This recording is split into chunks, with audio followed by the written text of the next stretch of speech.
Back on Fox College Football, sponsored by Volkswagen. Drive something bigger than yourself.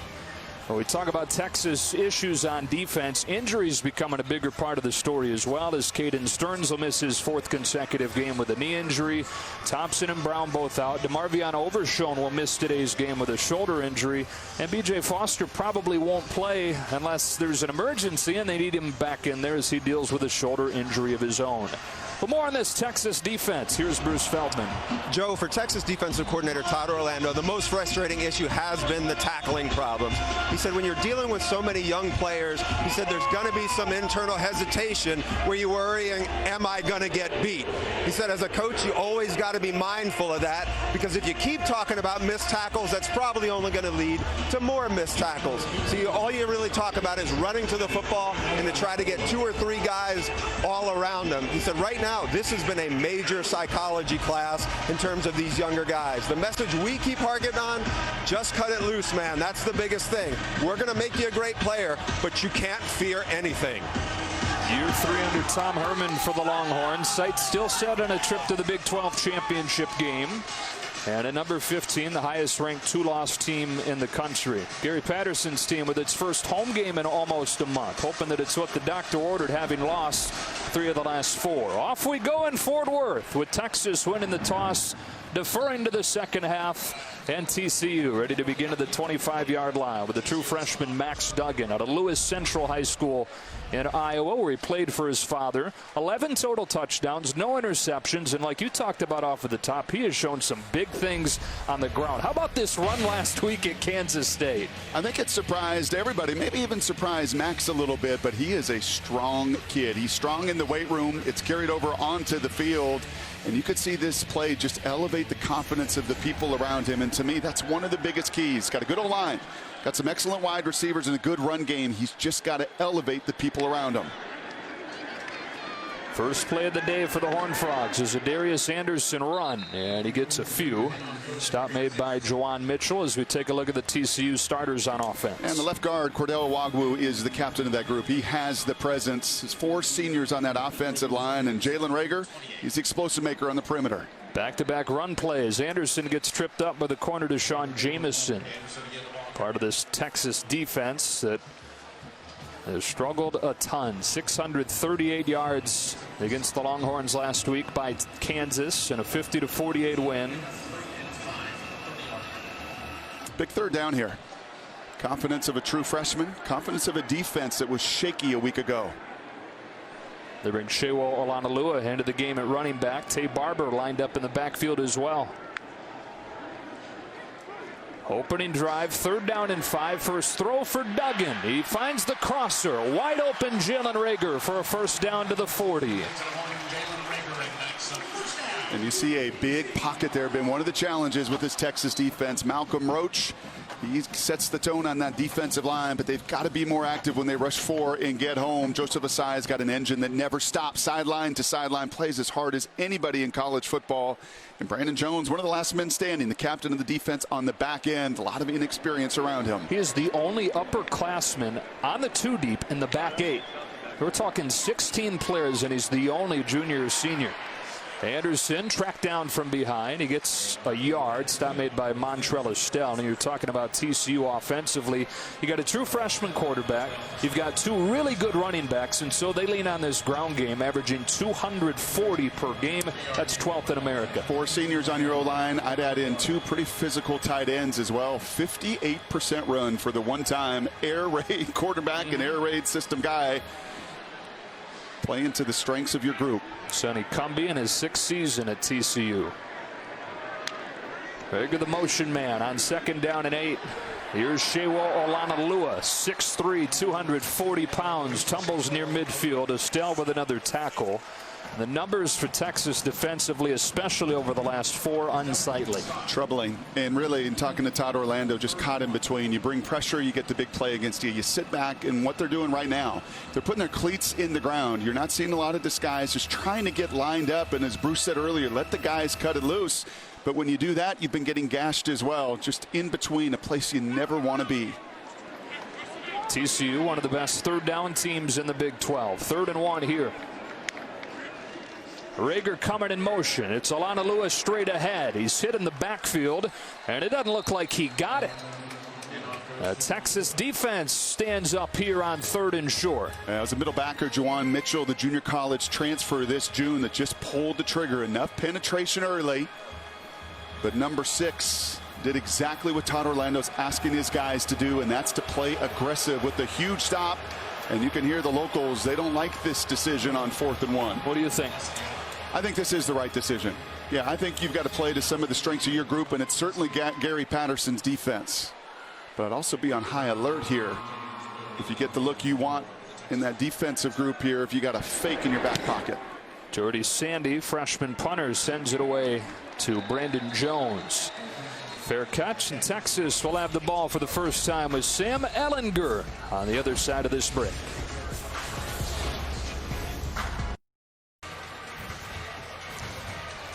Fox College Football is sponsored by State Farm. Talk to an agent today.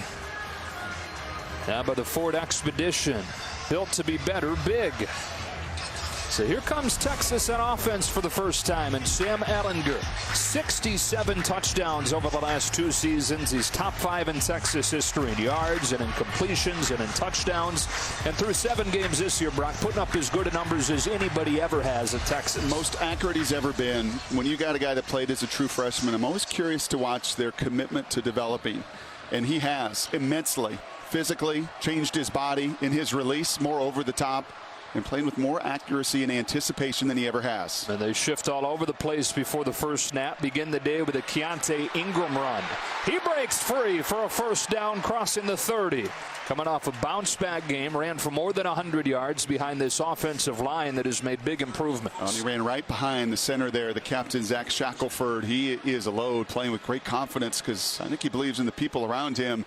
And Devin DuVernay leads college football with 61 receptions on the season, many of those the slot receiver. They moved him inside, the right decision to make, and many of them are the bubble screen variety. Just get that guy the ball in space. 8 of those 61 catches came last week, included a couple touchdowns against Kansas. Ingram swings out. Ehlinger looks to throw for the first time. He'll flush off his spot. There's a flag down as he crosses the 40, gets stopped by Wyatt Harris, but a flag in the backfield. And I think that's going to be a hold on the right tackle. Nice little line stunt by TCU. Holding by number 75 of the offense. It's a 10-yard penalty, and it's still first down. Junior Anguilau at right guard. TCU has had such a challenge this year getting home. Just 1.5 sacks out of their defensive ends. You see the nice tackle there by the redshirt freshman guard Anguilau. That was a draw flag. Yeah, I think so. Yeah. Both of these defensive lines have had such trouble. The entire defense is just 11 sacks total for TCU and Texas on the other side. Rushing for and getting home, not been common here in Fort Worth. Yeah, it's interesting. Leading the Big 12 in total defense, TCU is, but a little bit misleading. Gary Patterson says they've either been really good or really bad. Ehlinger has a wide open Duvernay right at the sticks, his first catch of the day, and numbers 62 on the season to lead the country. Well, those two have been really good, and look at the timing of this corner throw. The ball is out, it's to the perimeter. You just can't dial it up any better. Exactly what you would expect from a junior and senior.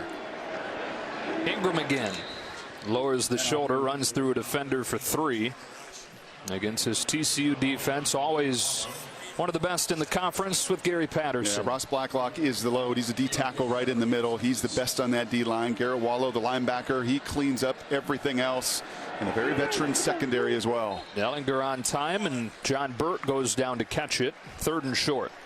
John Burt getting an opportunity to start today. Brennan Eagles missed practice time this week for personal reasons. He is on the trip and figures to play a big role, but it is Burt getting the start. First 3rd down for the Longhorns, one of the best 3rd down teams in the country. Ehlinger steps away from the pressure and gets popped at the line of scrimmage. Hoshawn Mathis with a tackle. It's going to be close as he falls forward. Looks like they're going to spot him a little bit short. So 4th and inches and no hesitation. After TCU decided to punt on 4th and short from midfield, Tom Herman says, let's go. Junior QB versus freshman quarterback. And the play call on 4th and inches is Ingram straight ahead, first down. But a whistle The whistle blowing the play dead. Prior to the snap, replay paged the officials on the field. The ruling of short for the first down is under further review.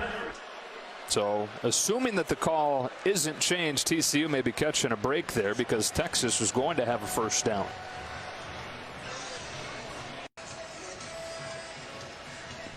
Well, still taking a look at this on replay. But by going back and looking ourselves, looks like maybe he had gotten enough.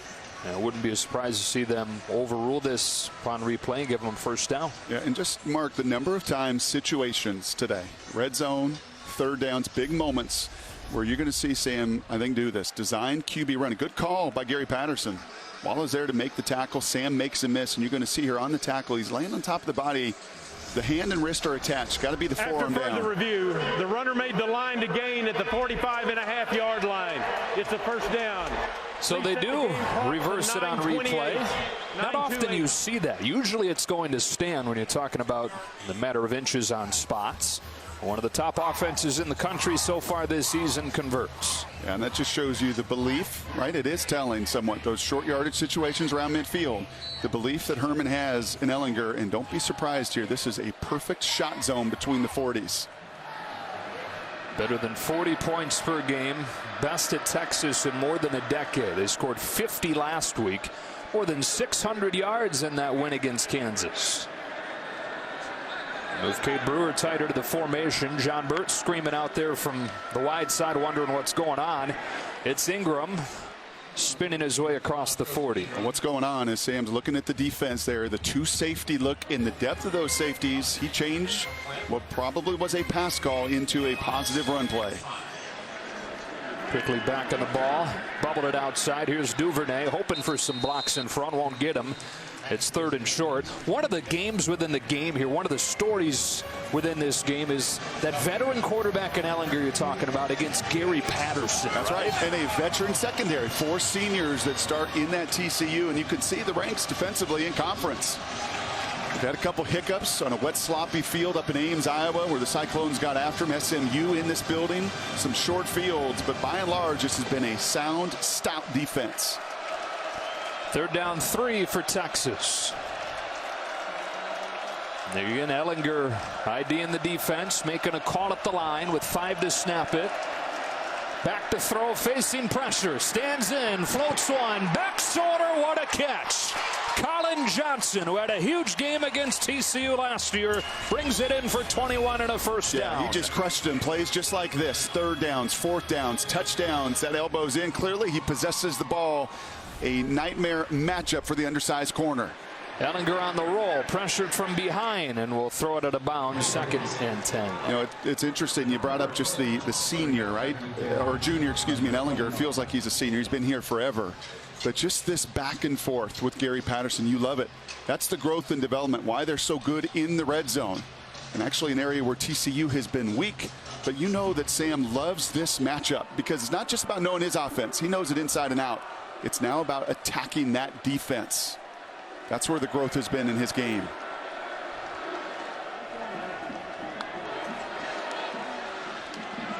Into the short side. Ingram, foot in the ground, sheds a tackle and leans forward close to the 5. It's 3rd and short as Vernon Scott makes the tackle.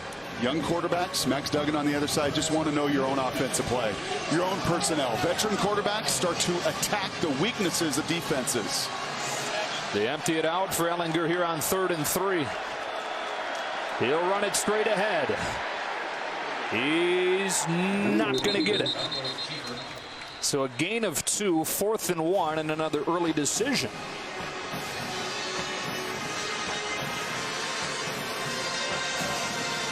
Tom Herman going to send the field goal team out. And I think that's the right decision. On the road, a quality defense, especially in this building. I want to pay off a productive drive and get points. With Cameron Dicker, game-winning 33-yarder last week for the sophomore from Lake Travis.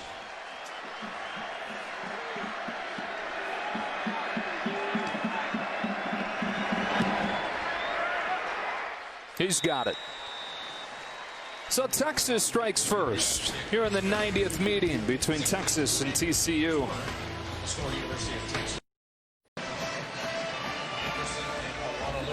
Tonight on Fox, Game 4 of the World Series. The Astros try to even it up at 2 games apiece. The road team has won each of the first 3 games. Jose Urquidy in somewhat of a bullpen game for Houston. Patrick Corbin counters for the Nationals. They go 80 yards in 12 plays and settle for a field goal for the game's first points.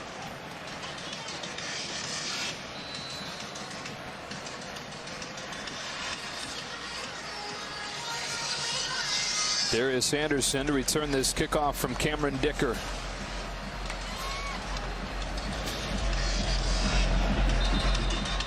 Yeah, fell off of the tee. I think we had that much wind today.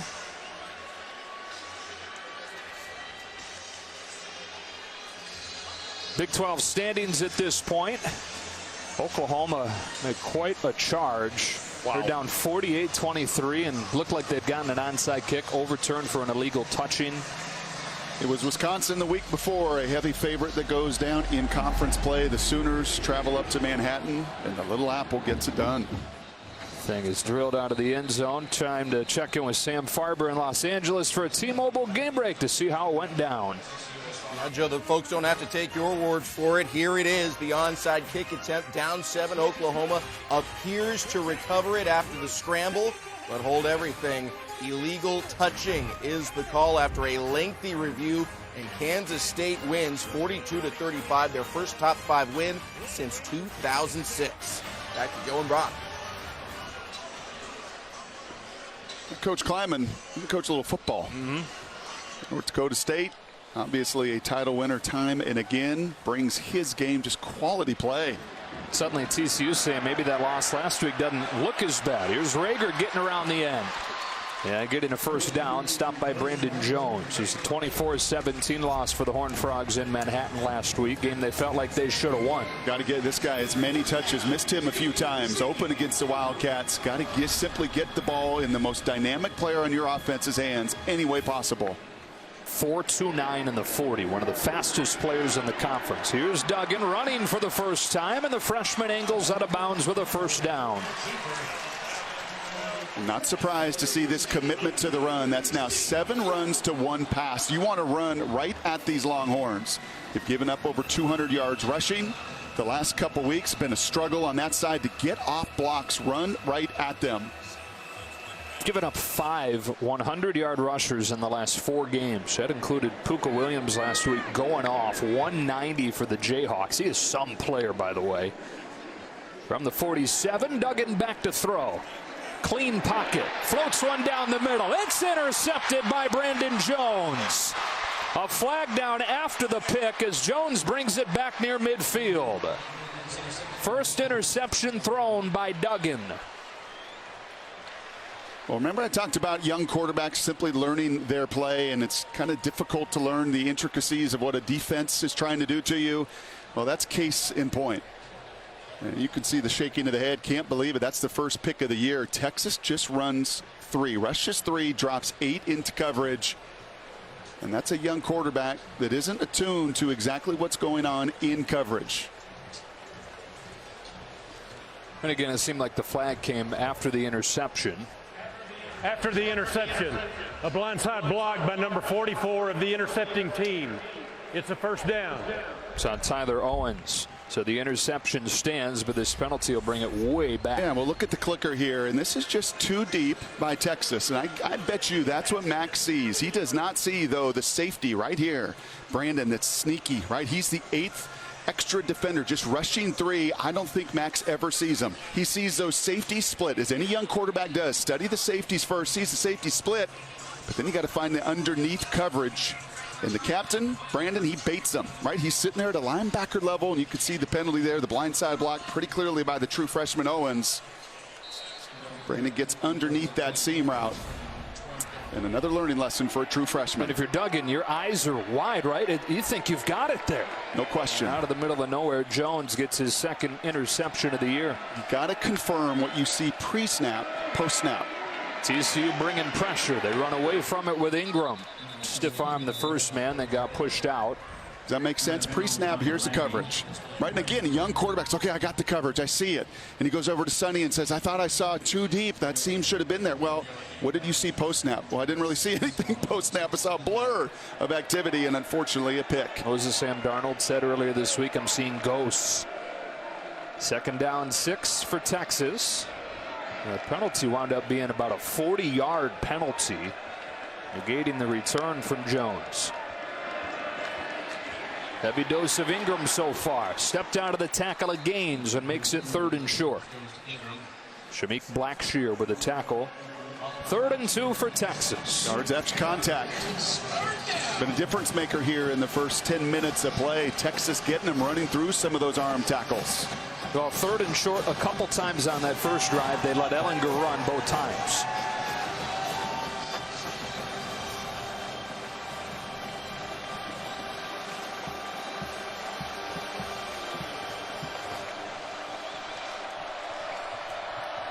See where they go to on 3rd and short again. Ellinger back to throw. Pressure from the secondary. Another missed tackle. 2 on that play, leading to Ellinger getting a 1st down and a gain of 9. How about that? And I think Texas fans are going, thank you. This is what we saw last week trying to tackle the Jayhawks. Couldn't get it done. Innis Gaines, wide open. Perfect play call for Gary Patterson. Can't make that tackle. Can't make the second. And Sam makes you look bad. He'll float one. He's got Jake Smith. Incomplete off of the hands of the true freshman. Boy, what a route. You don't see that very often from Jake, the National Player of the Year, the Gatorade National Player of the Year. Don't think the sun was in his eyes either. He runs a beautiful seam route. A little slant move early in that route and just off the freshman's fingertips. And not an easy catch, right, when you're adjusting over the shoulder like that, but one that Texas fans already have come to expect him to make.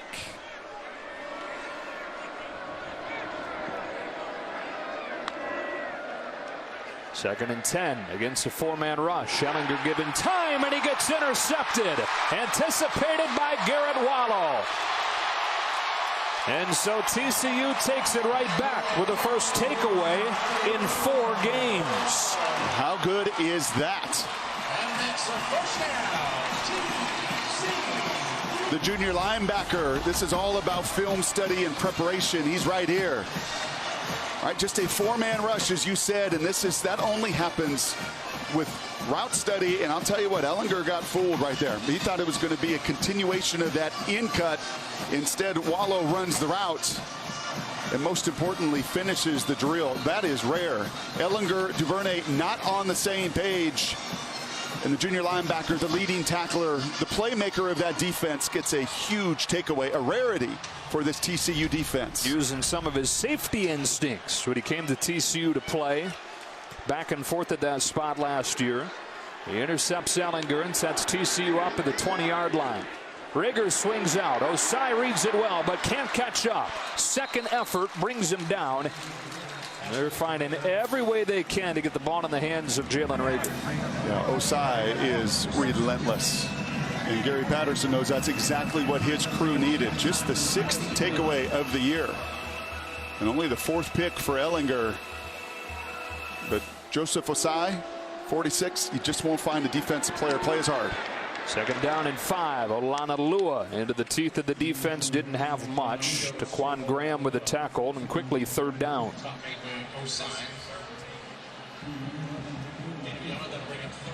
Big play here for Todd Orlando. He's been very base through this first quarter. And by that, not a lot of pressure. He's just trying to get these young players comfortable, especially in the secondary. He loves to blitz. They do it as much as anybody in college football. Nearly 47% pressure on the season. But thus far in this first frame, trying to just let his guys cut it loose. They're searching for some pressure, a lot like TCU defensively. Just 1 sack for Texas over the last 3 games. On 3rd and 4, Duggan heaves it out of the back of the end zone, feeling the pressure from the senior Malcolm Roach. Captain and the leader up front for the Longhorns, makes it 4th down. Yeah, Duggan takes a pretty good shot here after he delivers it. Finally, the Longhorns bring a 5th defender. You're going to see the hands to the face there. In the NFL, that is a penalty. That is a fine. That's a penalty. Can't hit quarterbacks at the next level like that, Malcolm. But he takes care of business against Duggan. No chance with the unblocked Roach in his face. And so Jonathan Song, redshirt senior in his career inside 40 yards, is 27 for 28. This one from 32. Out of the hold of Jordy Sandy. Right down the middle to tie the game at 3. Late in the first quarter, all tied up here in Fort Worth.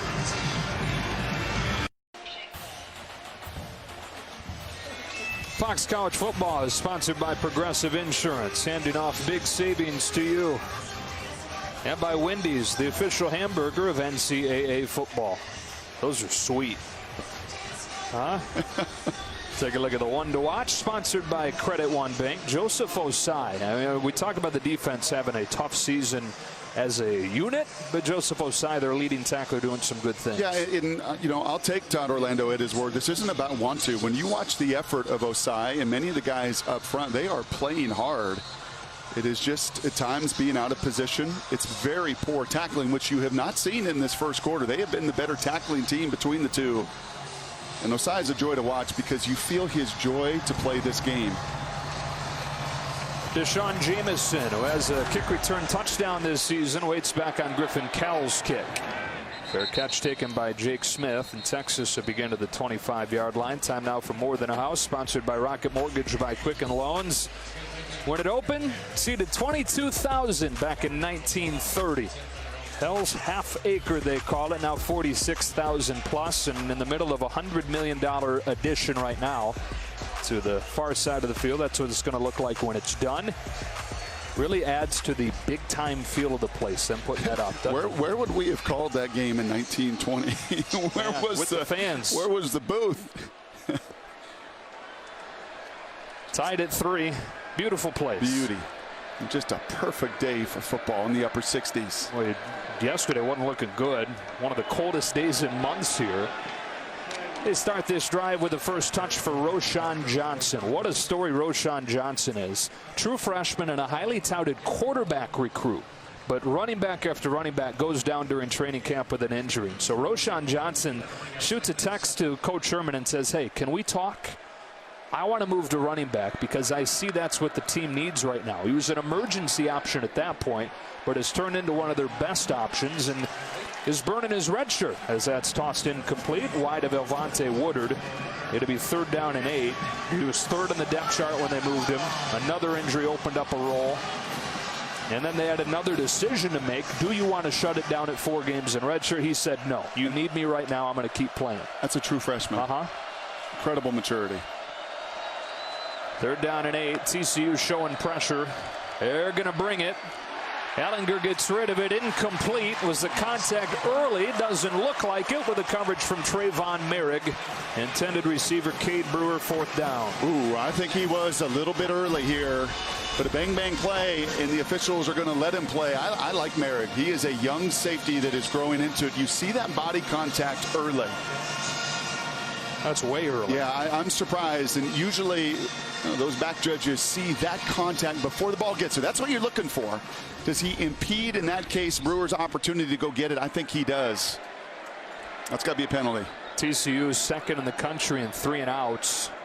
Forced their first one today, and Ryan Buchevsky out to punt.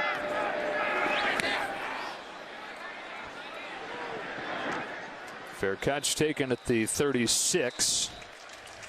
And that's where TCU will have it. 90th meeting between these programs. First one was in 1897. Texas last year, 31-17 win in Austin. TCU had dominated in the years prior, though. They had won 4 previous meetings, all by at least 3 scores. And they have rolled Texas each of the last 2 meetings here. Yeah, and you called that game a year ago, and that was 16-10, nearly in the 4th quarter, where Colin Johnson caught a huge touchdown pass, and then they really stepped on the accelerator in the 4th quarter. Quarterback issues the last few years for Gary Patterson. Played good enough defense to win a bunch more ball games, but just have to get more consistency from under center. Freshman quarterback Max Duggan. Hands it off to Shewa Olanalua. He gets 5. More on Duggan. Here's Bruce Feldman. Joe, landing Max Duggan out of Iowa was quite a coup for TCU. This is a kid who had a lot of recruiting traffic. Had Georgia, had Penn State. The Penn State coaches thought he might be another Trace McSorley. Sonny Cumbie really liked him, and they just felt like it was a really good fit. Cumbie had an interesting comparison for him. He said, you know, just a really, really mature, intense kid. Reminds him a lot of his old teammate Cliff Kingsbury in terms of his makeup. 2nd down and 5.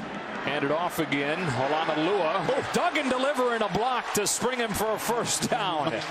Wow, some of that intensity that Bruce is talking about manifests in a block from Duggan. Now, what do you expect from a kid from Iowa? Iowa Gatorade State Player of the Year, coach's son.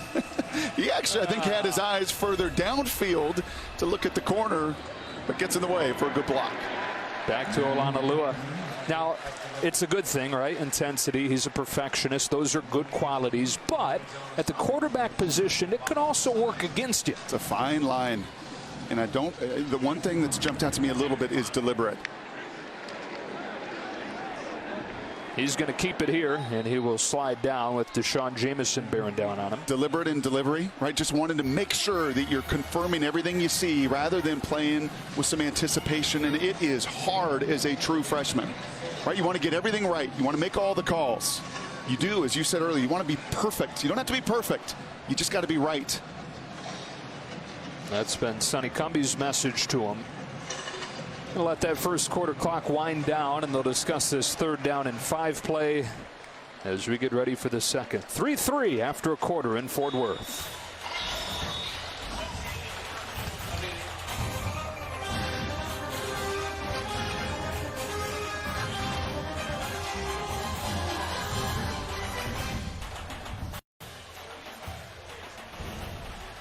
Back on Fox College Football, sponsored by Volkswagen. Drive something bigger than yourself after a quarter, tied at 3.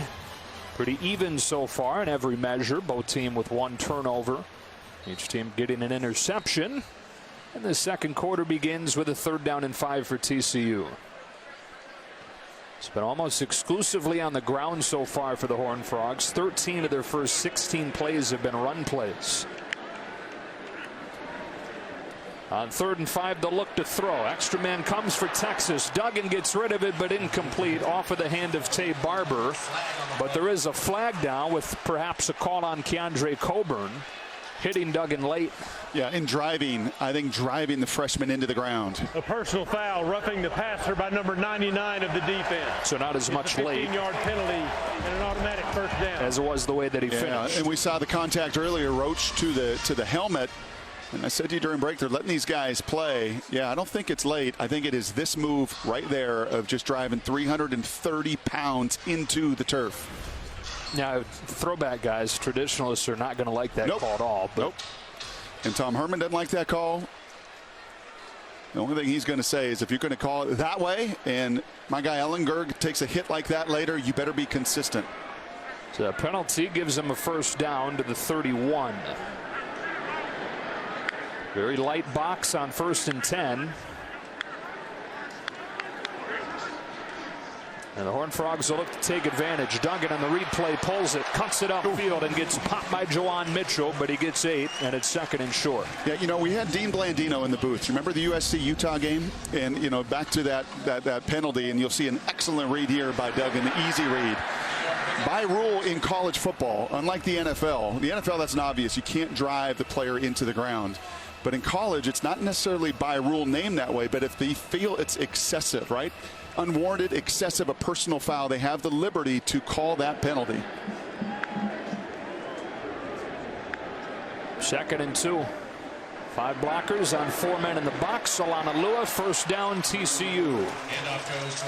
And at this point, Texas giving them the run. Well, 15 runs and 4 passes. Yes, they're giving them the run, but this is also clearly the plan. So you want to attack that group that has been run on this season, and Texas, by and large, not giving up the explosive run. By and large, has tackled fairly well, and in fact should have been off the field on that 3rd down without the penalty. But you see Sonny Cumbie and crew determined to set the tone between the tackles. Much more crowded inside defensively for Texas here on 1st and 10. From the 18-yard line, there's Rager in motion. It's a lead play. Duggan reversing, and Malcolm Roach. Couple of nice plays early on in this game.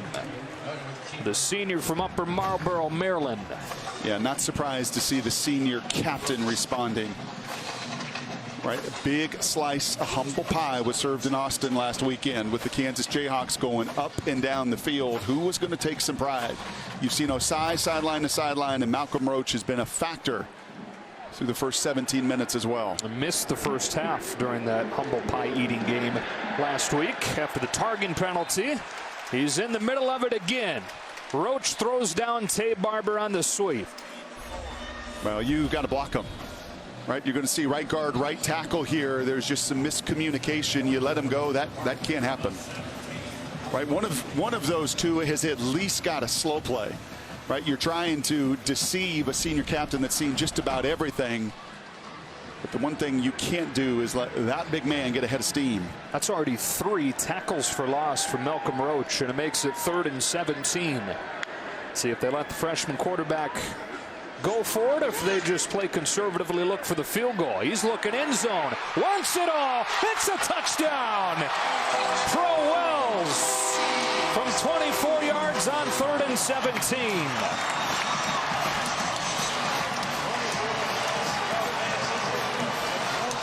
Well, we saw the interception earlier on a seam route, and this time there's going to be no middle defender that gets underneath this seam.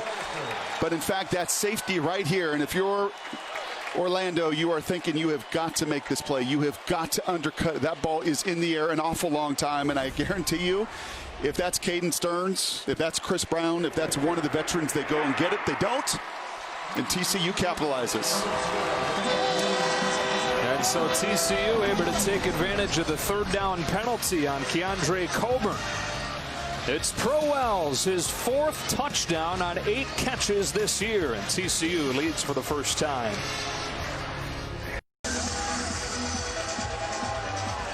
Eight catches for Pro Wells this season, 4 of them for touchdowns. It leads TCU, and the Horned Frogs lead for the first time. Will that be slugging percentage? Pretty good slugging percentage. Yeah, some damage being done. It gets paid these days. Number 10 for Duggan. That matches Andy Dalton for the most by a freshman in TCU history. The thing where there's a huge edge for Duggan is that Andy Dalton had 11 interceptions during that freshman season, and Duggan has thrown just 1. It was earlier today. Cole Bunce kicks it out of the end zone. Yeah, we're back at that touchdown throw. We start the show today just talking about that depleted secondary, and Montrell Estelle here. He's the quarter safety. He's got a quarter of the field, and you're going to see Pro Wells, the tight end, run that vertical. At that point, you got to pull the trigger, right? And you can't be in between, right? That's just one of those situations where you either got to play the body and knock it away at the end, or if you're going to go for this pick and you're going to pull that trigger, then it's got to be full speed. But you're talking about a kid in Estelle that was the 3rd string safety coming into this season, forced into action because of all the injuries, and TCU makes him pay. 5 DBs out because of injury this afternoon for Texas. Ingram on 1st down. Big hole off the left side, and he's got a dozen. Stopped by Vernon Scott, but there is a flag down.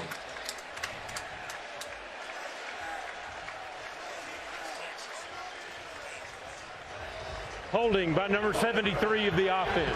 It's a 10-yard penalty and still 1st down. That's a left guard, Parker Braun.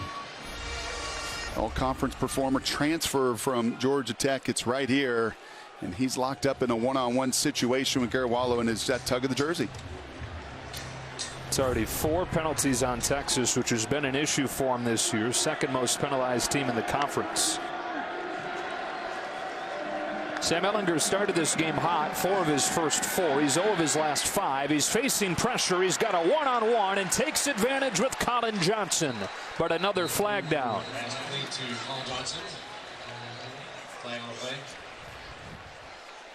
Cooper Castleberry, who's in his 42nd year as an official. 42nd and final, and earning that paycheck so far today.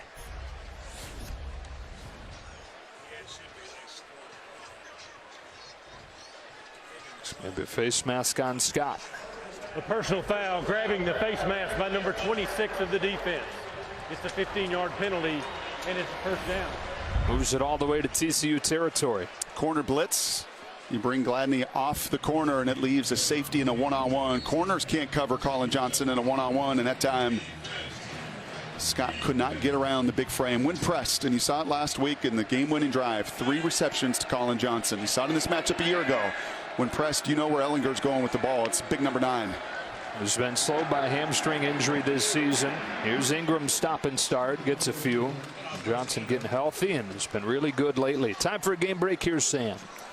Over on FS1, Oklahoma State visiting number 23 Iowa State. Spencer Sanders out wide to the speedster, Braden Johnson, and he's going to go 50 yards for the score. Makes it 14-7. Oklahoma State leading in the second quarter. Back to Joe and Brock. It's hard to figure much out in the Big 12 this year, isn't it? Really across college football. And Ellinger trying to figure out that coverage right now. Lots of check with me in the run-pass game. Well protected here. He'll float one down the seam. Perfectly thrown. And Duvernay's in. Touchdown, Texas. A 47-yard strike.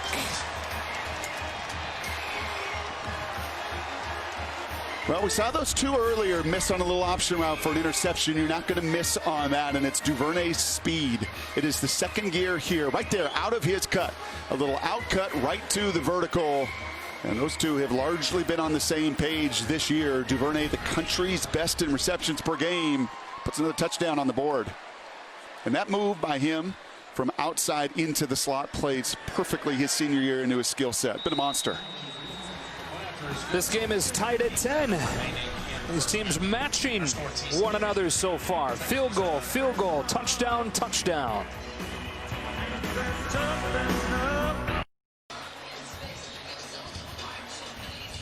Fox College Football is presented by Volkswagen. Drive something bigger than yourself. All tied up at 10 here in Fort Worth. Joe Davis, Brock Heward, Bruce Feldman. Devin Duvernay, former track champion in high school. He had one-on-one, and they took advantage with a perfect throw. What a great move by the staff to put his skill set in position. He was fine outside playing split end, but he is so much better in the league at the next level. Covets that skill set, the quickness to get in and out, and then the ability to just press it vertically. And Duvernay is a blast to watch. It was very surprising to see that interception earlier. Just some miscommunication because he and Ellinger have been spot on this season. Well, who would have thought that move that they made one day before camp, moving him to the slot, would lead to this? One of the best in the country so far this year. Jalen Rager hitting the seam hard. Tripped up as he crossed the 20. The ball comes out. Did the ground force it, or did they say this is indeed a fumble? There is no signal yet. The officials coming together. Ground forced it, no question. We'll see what the call is on the field, but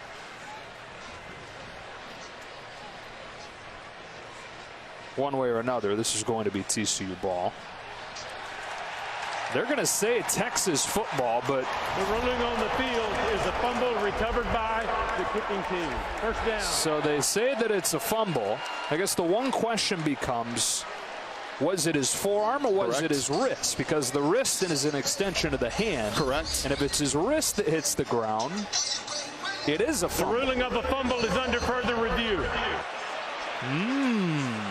The wrist bone's connected to the forearm Football, bone. and The football's connected to the. Where is this? Is this the wrist or is it the forearm? You know what? Based on that, I think this is the right call. Dean Blandino, our rules expert watching in Los Angeles. What do you think, Dean? Yeah, well, Brock, you definitely paid attention in anatomy class, right? We've got the wrist connected to the hand, and it would be the forearm or the elbow. That's what we're looking for. The right wrist hits.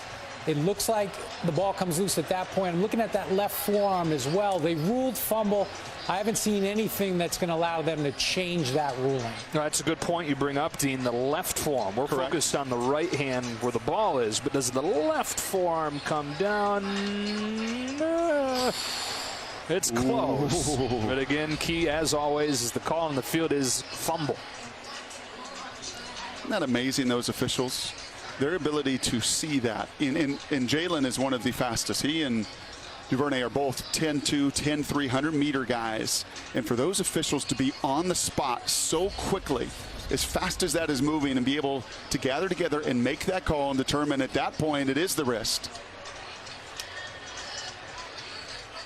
And I just don't think there is enough there with that left forearm to overturn this.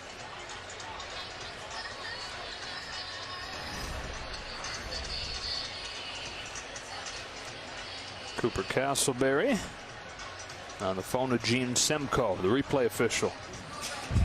After further review, the ruling on the field is confirmed. First down, Texas. And so the second TCU turnover of the game sets Texas up at the 25-yard line.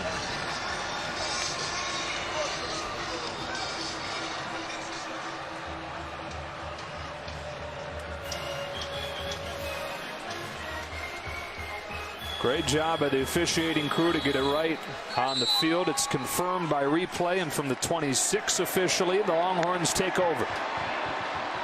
On first down to the short side, Ingram. Not much there. He gets maybe a yard. 2nd and 9 coming up. This is where I got to be very concerned about Colin Johnson and Duvernay. Those two guys cannot beat me right now. You're in the high red zone. And if you're Tim Beck and you're Tom Herman on that side, where is the matchup advantage? Where is the two that have done so much damage the last couple years to this TCU secondary?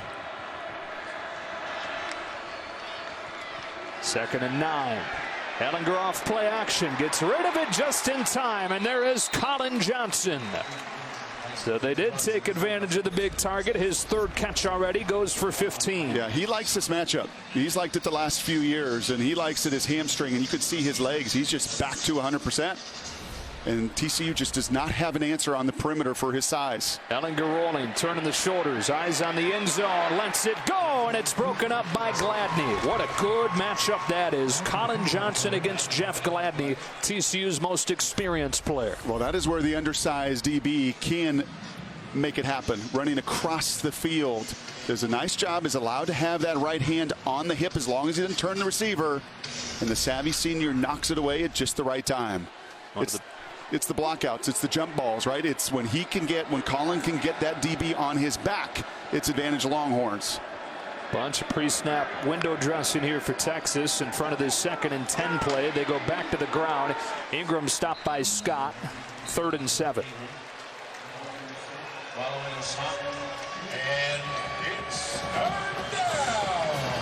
Been a lot of QB run in these situations. Whether it's going to be a designed QB run here with a draw, or whether you just remind Ellinger right here, make sure you keep the play alive with your legs.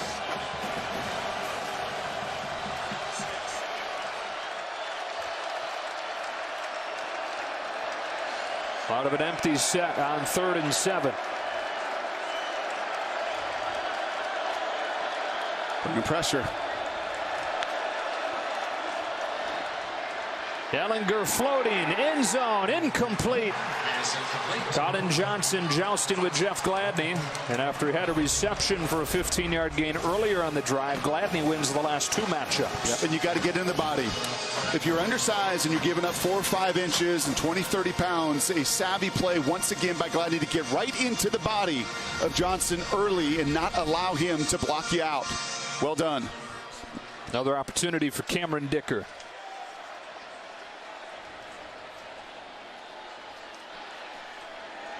Made his first one today. Here's another chip shot, 26 yards. He hooks it. No good. A rare point-blank miss from the all-conference place kicker Cameron Dicker. And the game stays tied at 10.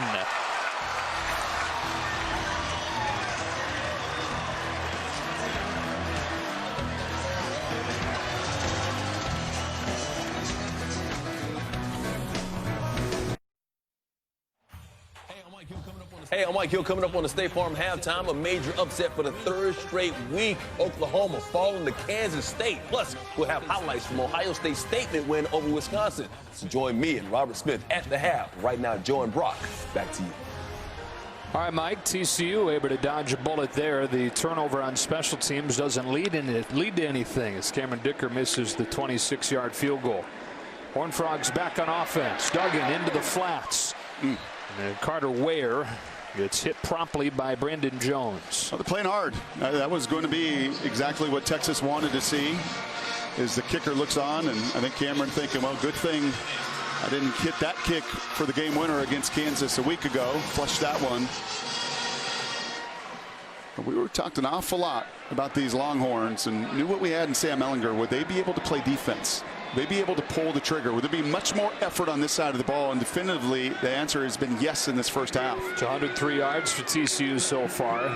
Midway point of the second quarter. Texas showing pressure off of the edge of the top. They're going to run into it. Darius Anderson trying to get around the corner. Estrell hit him first, and then Jalen Green angled him out, 3rd and short. They've done that a number of times with their corners today. Boyce, Jamison, all of them. Estelle that time chasing the play down, but that corner being very active in the run game.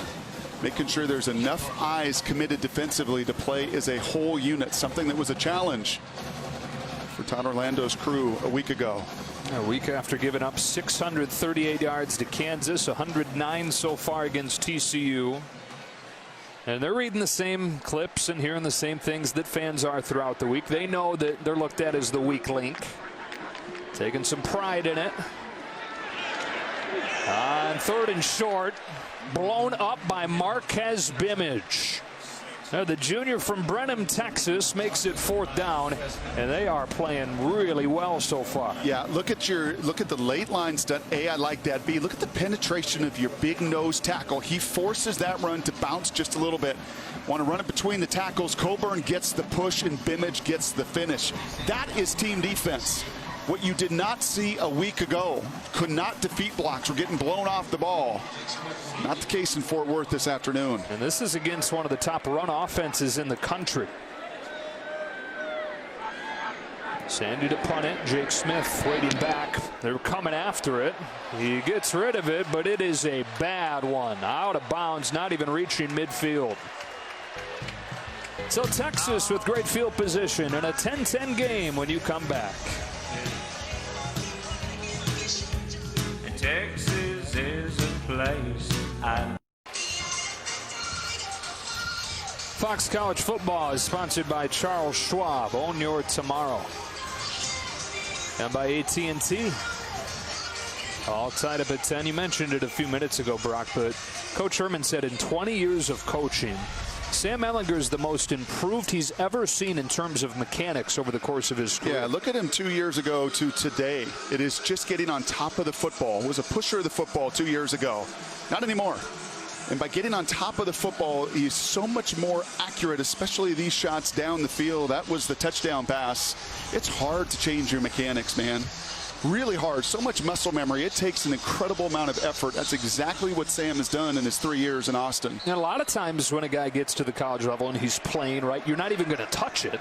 But they've worked really hard, and Sam's worked really hard to revamp those mechanics. That's going to be a false start on the right guard, Anguila. A false start by number 75 of the offense. It's a 5-yard penalty, and it's still 1st down. Bruce, you've got more on the junior quarterback. I do. A little more superlative. So Larry Fedora, a longtime head coach, is an analyst at Texas. I talked to him before the game. He said, in my 30-plus years of coaching college football, Sam Ehlinger is the smartest football player he's ever been around in terms of adjustments and seeing things. That's pretty high praise. And Sam says that is his biggest growth this year, the way he's able to see things. Out of a collapsing pocket, throws incomplete. It was Ross Blacklock. They hit him as he let it go. And it really is the natural maturation that comes with experience. That, you know, early on, you're just trying to understand your own offense. And we're watching that on the other side with the true freshmen. But then you get to a point where you own it, every last detail of what you want to do, and you start to attack what the other group is trying to do to you.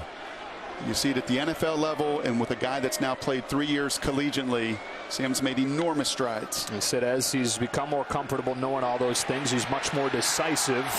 decides to spike that thing into the ground on the screen with Garrett Wallow bearing down on him. TCU all over that screen pass, making it 3rd and 15. Yeah, speaking of decisive, that's what this TCU defense has been at times. Done a nice job against some of that pass, the late delayed blitz, but then the awareness to take care of the running back as well. Nowhere to go with the ball, and a big 3rd and 10 as the stadium comes alive.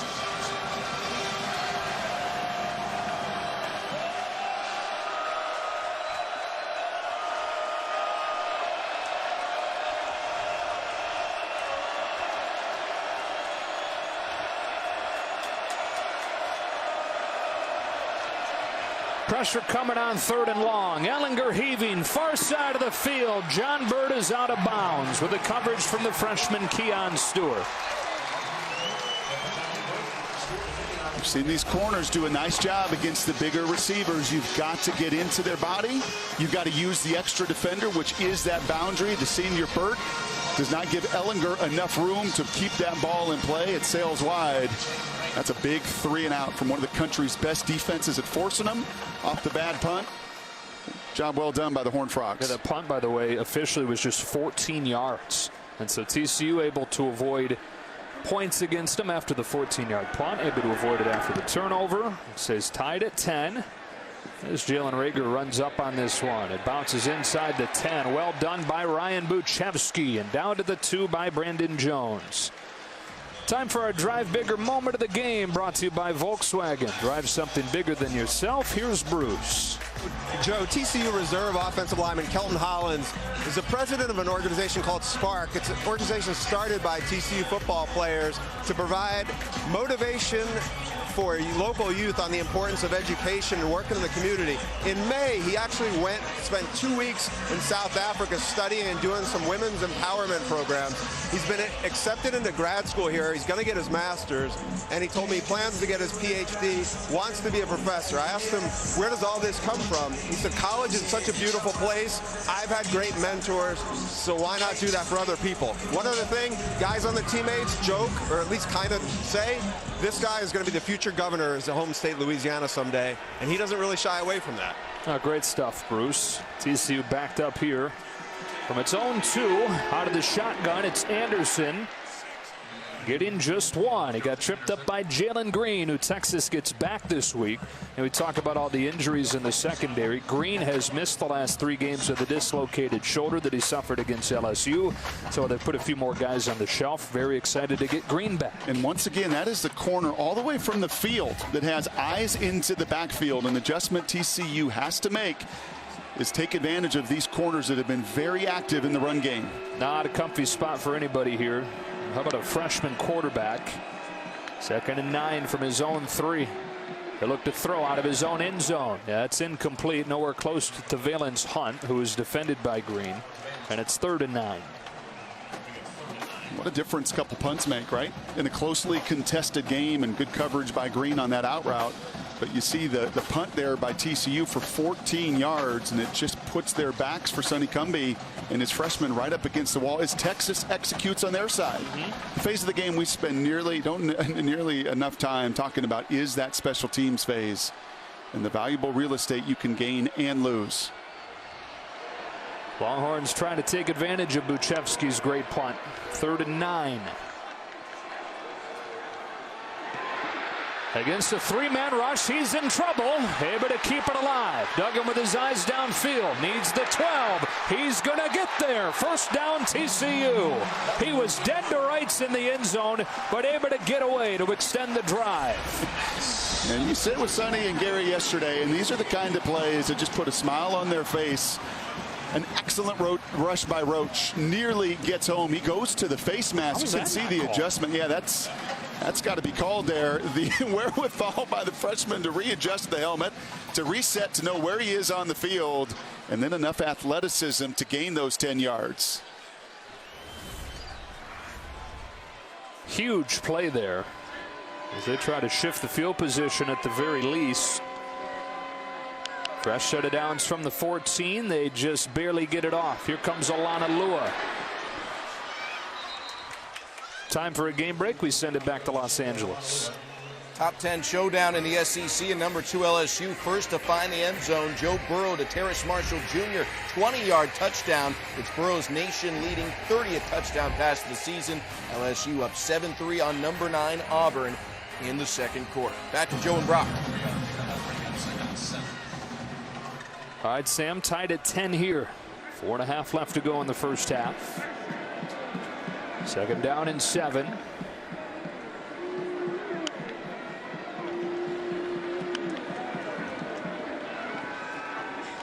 Alanalua again. He got hit at the line of scrimmage by Keandre Coburn. Third down. That big man has done some damage today. And unfortunately, playing hard, personal foul earlier kept the touchdown drive alive, but you have seen him a number of times with the penetration, the early movement. He's a 4-star, top 10 defensive tackle recruit, just a puppy. And he has gotten into the body of Coy McMillan, and really the interior people for TCU cannot move him. 340 pounds. The Energizer Bunny, Tom Herman calls him. Said he has 2 speeds, full and off.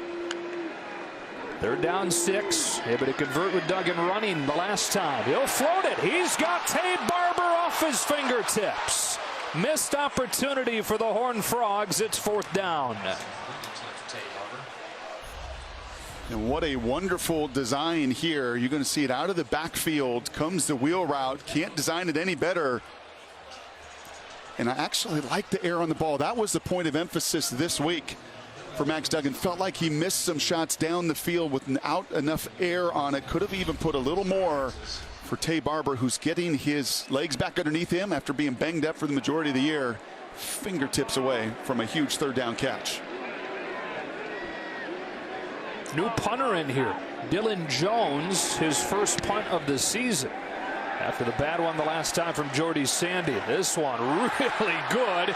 It's dropped by Jake Smith. He's able to get on top of it, and Texas' miserable punt return unit stays that way on a 54-yard. I lost my voice for nearly the rest of the broadcast, so I'm not going to lose my mind, but you better be watching on Friday nights. Why? I kind of like it when you lose your mind. Yeah. Let it out.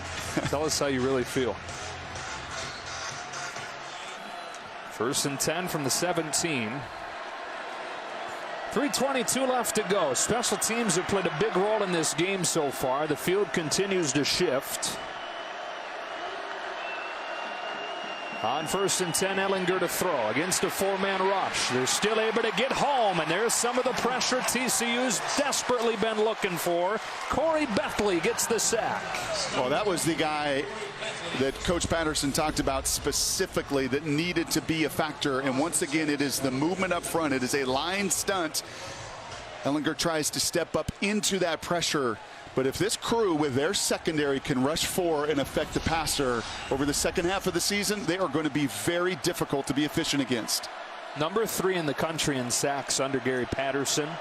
90th this year.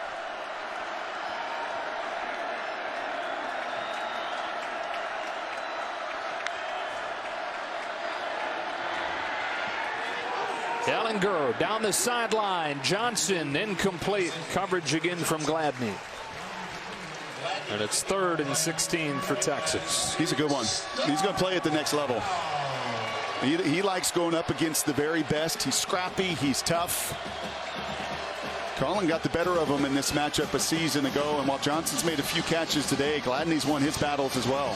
4'3", 40 guy. He squats more than 600 pounds. He benches 400. We're talking about a 180-pound corner benching 400 pounds. 3rd and 16 for the Longhorns. Closing minutes of the first half.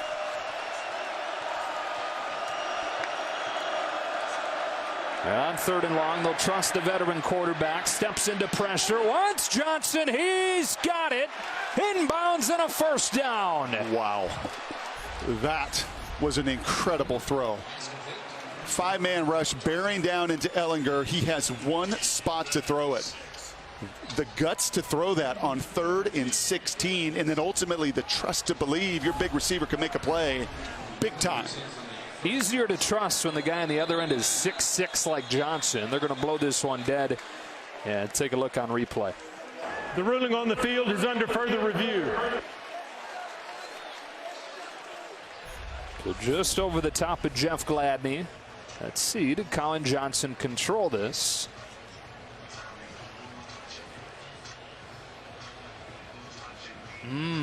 Did he control it before that right foot taps out of bounds? Dean, what do you see, my friend?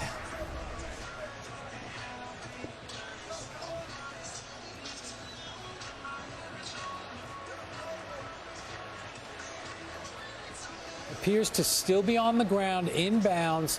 It's close, but I do to still be on the ground, inbounds. It's close, but I do to still be on the ground, inbounds. It's close, but I do to still be on the ground, inbounds. It's close. I think Dean is broken. Some water in the wiring.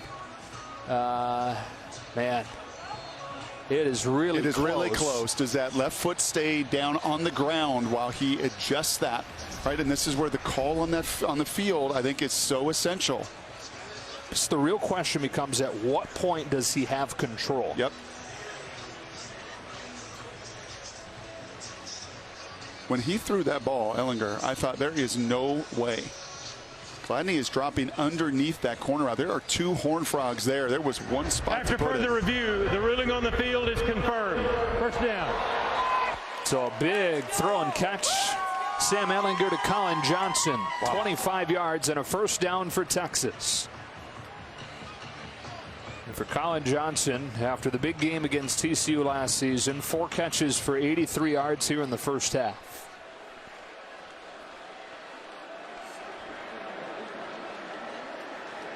Near the 2-minute mark.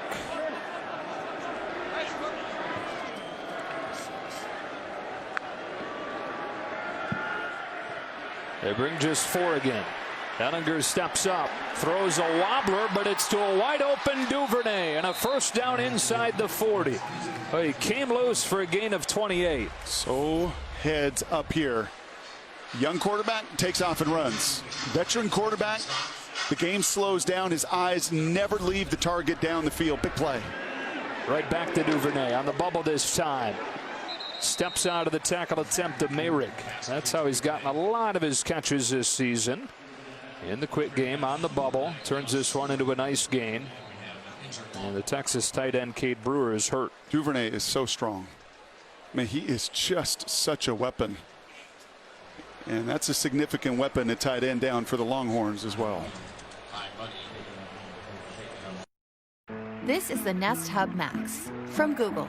It can make video calls, play music, stream live shows, blah, blah, blah. Check this out. It lets you stop and start things with your hand. So you can be like, kids are fighting. Now they're grounded. Your boss is calling. It's a butt dial. Was that the baby? Nope, just the cat. Need to change into sweatpants. Super comf. And I can keep going. I got a million of these. How long is this commercial?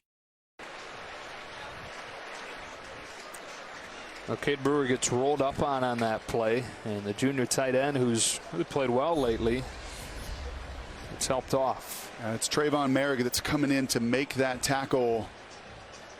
You see that left lower leg and ankle get buckled under. Brewer's doing his job. You're blocking. That's all you can do. Merrick flying in for the tackle. Unfortunate injury there for the Longhorns. For a guy who has an ACL injury in his past, a couple years ago. 2nd down and 2 for Texas. Here's Ingram swinging out of the backfield. Got a couple of great blocks and hit the sideline for a first down. Blocks out there from Jared Wiley, who replaced Cade Brewer, and John Burt. Gosh, you just see a quarterback that knows exactly what he wants to do and how he wants to attack. This is just an extended sweep play. Excellent effort as you see Brewer's replacement come in there, the true freshman Wiley. But Ehlinger in complete control of how he wants to attack this TCU defense.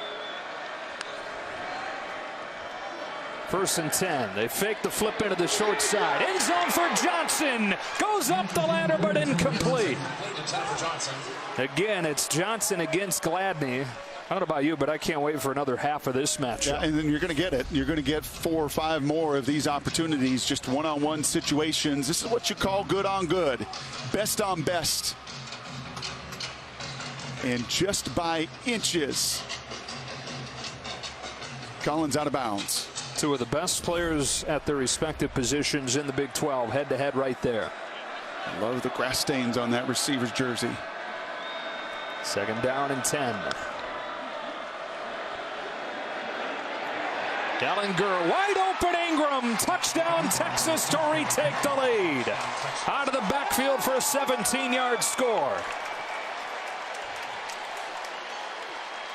Well, this is just a total bust. Something you don't see out of the backfield very often from TCU. Some miscommunication here. Doesn't get any easier. This is a TCU defense that's solid in so many spots, Joe. But this is the one area, red zone defense, where they're at the bottom of the conference. It doesn't make a lot of sense because they don't make those mental errors and those busts. And if you do that against Ellinger and company, you're going to pay. Yeah, Texas as well equipped to exploit red zone defensive issues as anybody. One of the top 5 teams in the country at converting trips into the red zone into touchdowns. Darius Anderson on the kick return for TCU. There are flags down as he brings it back across 25.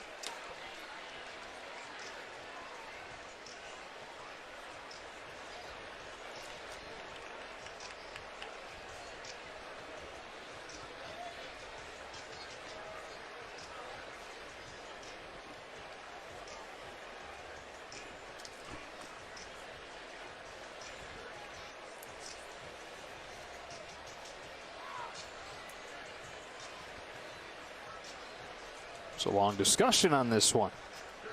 During the return, an illegal block in the back by number 18 of the return team.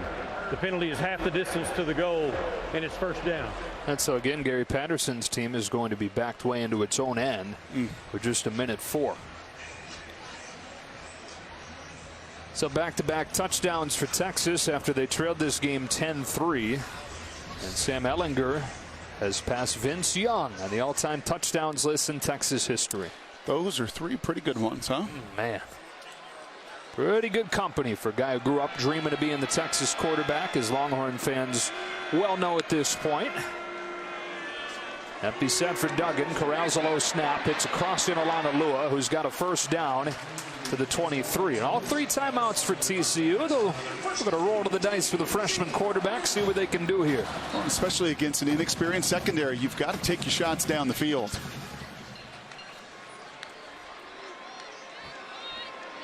They rush only 3. And so tight windows. Finds a hole in one, and John Stevens choosing not to use the first of those. I think you got to take that time out there, don't you, and save the 7, 8, 9, 10. Well, at least. Too late now. Clock runs all the way down to 30 seconds. 2nd and 2. Another low snap. Another crosser. It's to Valence Hunt. Now, you would assume they'll use the timeout, and they do. 22 seconds. That is really odd that they didn't use one on the prior play. 2 of them left. 22 seconds left in the half.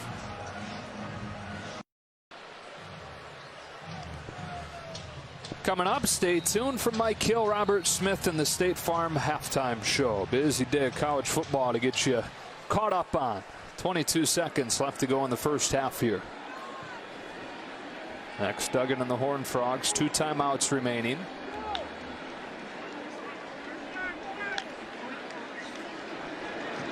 Texas brings a little heat here.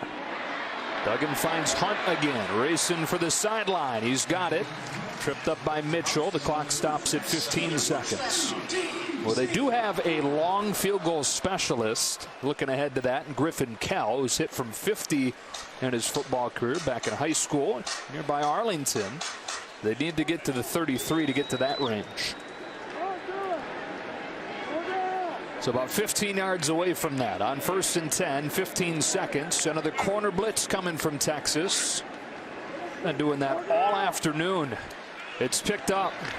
Duggan for Barber. Jones stops him. And here comes the second Horned Frog timeout.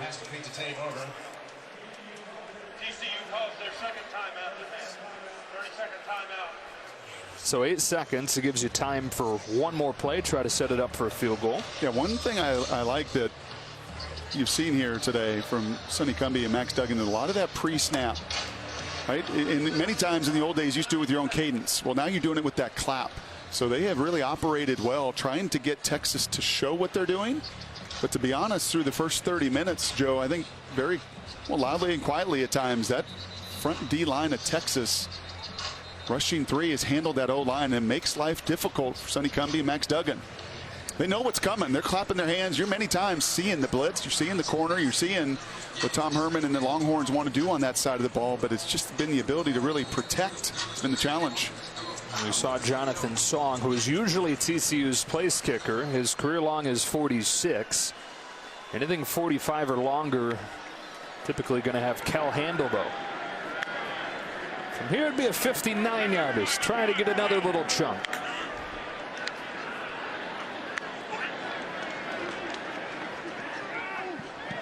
Incomplete, miscommunication with Rager. Only 3 seconds run off.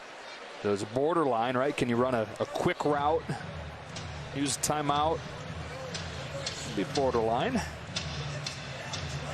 There's some people that were surprised Sam Ehlinger in Texas ran the extra play to set it up a little bit closer before the final field goal from Dicker last week.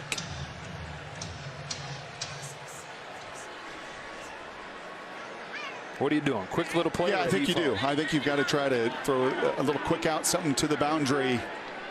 Texas giving it to you, protecting against the long ball. And now a timeout taken by Texas.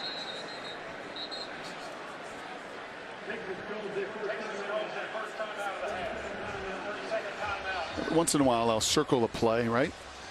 And over the course of the game, in that 3rd and 16, the Tom Herman dialed up to throw it and push it down the field was such a huge, huge play. Right, the willingness on 3rd and 16. How many times on 3rd and 16, 10-10 game on the road, do you see, we'll just run it, right?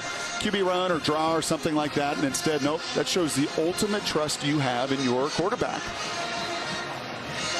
That was 3rd and 16 at their own 20-yard line, and they will get the ball before half. And that is what Gary Patterson said about defending Sam Ehlinger. I've got to throw everything at him. He's gotten to the point in his development and his game where if I show him one look or he sees a pre-snap, he's going to gash me. And that was an awfully big play on the touchdown drive. Is again, they will get the ball to begin the second half. Up 17-10 at this point. 5 seconds. And again, the corners play way off. So if they want a quick hitter to the outside, they can have it. Instead, with the timeout, they go right up the middle and use that timeout with 1 second. Second reception of the drive for John Stevens. And that does put it at least in a conceivable range. Should be a 52-yarder here. It's well done. Other than letting about 10 seconds burn off early in that drive by not calling a timeout, couldn't have really done much more. At least give yourself a shot. So how about Griffin Kell from nearby Arlington High School? True freshman, preferred walk-on. Got a very efficient guy in Jonathan Song, just doesn't have the biggest leg. And so Kell will try this one officially from 52.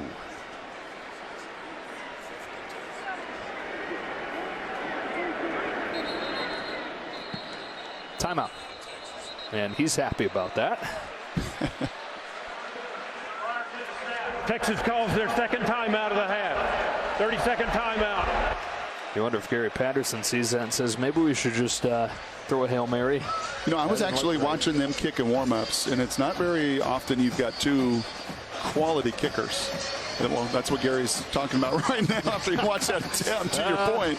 But I watched him in warm-ups. He was making it from this spot, this exact spot in warm-ups. He was good. The wind looks like it's still blowing a little bit, but certainly not a significant factor. Get some coaching from the veteran Song. He's saying, keep your eyes down. Yep. Eyes on the ball, Griffin. True freshman. Always learning. He's only attempted 2 in mop-up duty.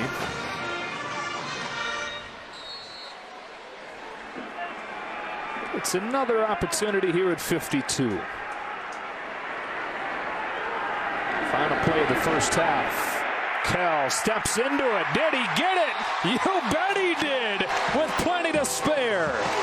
Kept his eyes on the ball and drilled it from 52.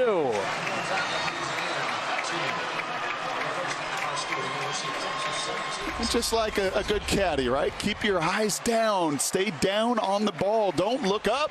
Trust your fundamentals, says the senior song to his buddy, the true freshman, who just hits it perfectly. Well done by TCU on the final possession there. 17-13 after a half. Now we go to Mike Hill for the State Farm halftime show.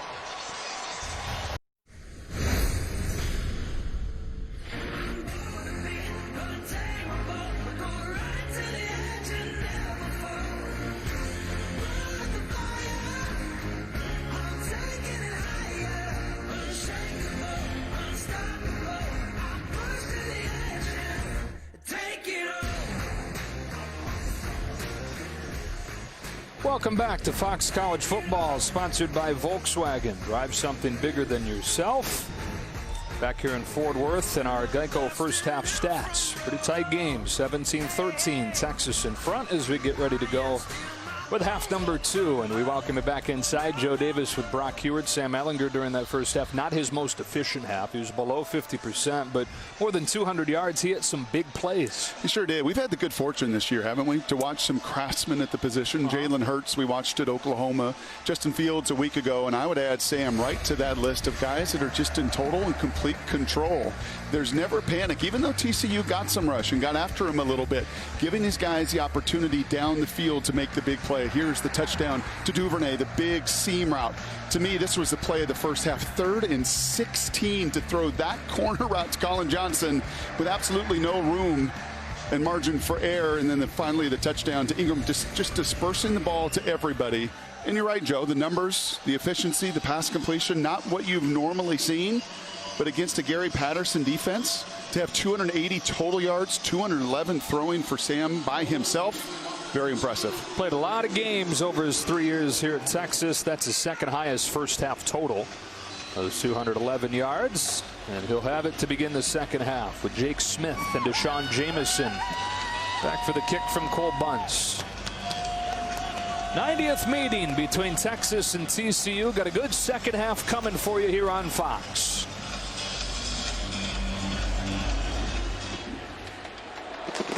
A fair catch from Smith. Texas will start at the 25, and here's Bruce Feldman. Joe, Brock was spot on. When I talked to Gary Patterson a minute ago, he was very, very frustrated with his defense. Miscommunication. He said we blew 4 calls. That really frustrated him. He said we just got to play our defense. That's what he said over and over again. Play our defense. Play our defense. On the other side of the ball, Tom Herman was actually told me he was proud of how his defense has responded. Didn't love the last drive. He thought they let up a little bit. On offense, Herman says they really need to run the ball better, control the football a little more. But he was pleased with how his team is coming out and playing hard. 280 yards in that first half for the Texas offense. 211 of those 280 through the air. Empty set here on the first play of the second half. That's Ingram that swings across the formation, and a quick throw to Colin Johnson going right back to him. Jeff Gladney quickly with a tackle. Well, those two senior receivers, 2 captains with nearly 200 yards of total offense between them, and not a surprise to see Colin's number called right out the gate in the second half. Johnson and Duvernay both with 5 catches now. Here's Ingram, 3rd and 1 here on the first drive of the second half.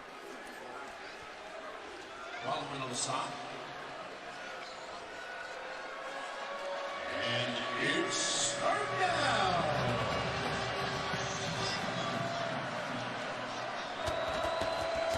Ellinger looks to throw out of a collapsing pocket, able to sneak his way out. Ennis Gaines brings him down, but it looks like he gets enough. And just again, a young quarterback panics when there's an unblocked defender. A veteran knows down and distance, and though Ennis Gaines is not picked up, you just don't see Ellinger flinch at all. Does the right thing and then has the strength to carry Gaines for the first down. The play is under further review. Let's take a look at the spot here.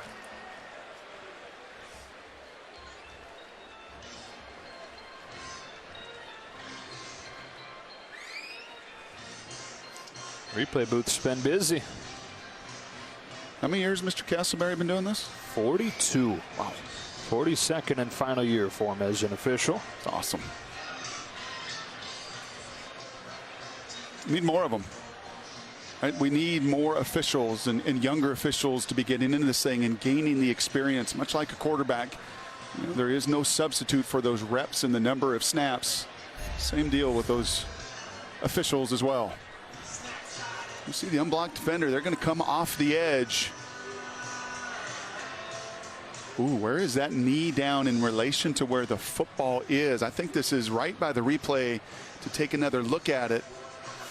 That knee is down. Where is the football in relation? I don't think it gets to the 35, Joe. And it's spotted right on it, right on the 35.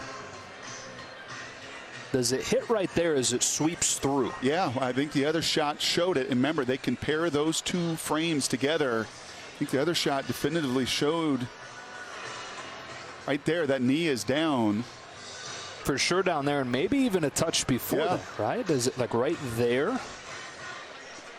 That's maybe close, too but close. That's definitive, and the ball is not to the yard marker at that point. And Sam is strong. Squats 500 pounds. He cleans 300. That's ridiculous. Quarterback power cleans 300 pounds. I've been talking to Tim Beck, the OCQB coach on the field before the game, just looking at Sam. He said, you know, it's amazing. He's got up to about 236 pounds his freshman year. His freshman year, he's up to 236. Now he's stronger at about 225. And that's just being on those details, every last detail. Big weight room guy. One of the many areas he's a leader for this team. Boy, an awful lot of time being spent on this, but when you're talking about the opening series of the second half and the difference between more than likely punting the ball and a 3-and-out by TCU, and I think most of this time spent saying, hey, can you pair those two images together and get a definitive answer? Let's find out. After further review, the runner was down at the 34.5-yard line. It's fourth down. Well, this has been a great job today between the crew on the field led by Cooper Castleberry and Gene Semko in the booth, getting things right. And Gary getting what he wanted, that 3-and-out coming out to begin the second half, and LonghornNation just inches away. Defeated really pre-snap there. The blitz, the unaccounted for defenders did all he could, but ultimately big 3-and-out for TCU. Buchevsky had a good punt during the first half, pinned him down inside the 5. And you hold your breath a little bit here if you're Texas, because the dangerous Jalen Rager's back, but they're going to fake it, and Buchevsky runs for a first down. The sophomore out of Australia converts on the fake punt. How about the guts to run this, right? Many times when you've got the rugby style, this is almost built in, almost baked into the play, and those punters then have to make that decision, right? You got a one-on-one situation there because you could still punt the ball conceivably, but instead he pulls the trigger aggressively. Tom Herman wanted his guys to cut it loose, and even in the special teams phase, getting it done. So they convert on 4th down and inches with a fake punt, and send Ellinger back to throw again. To the outside, John Bird, a diving attempt, can't get it. We saw Cade Brewer, the tight end for Texas, leave the game earlier. Bruce, you've got an update on him. Yeah, Joe, talking to their medical staff, he is done for the day. He is out with an ankle injury. All right. And so we've seen more Jared Wiley, some Reese Lato as well. To the ground here, Ingram bounces to the outside, sticks the shoulder down and gets 6. Adam Plant Jr. the tackle, 3rd and 4 for Texas.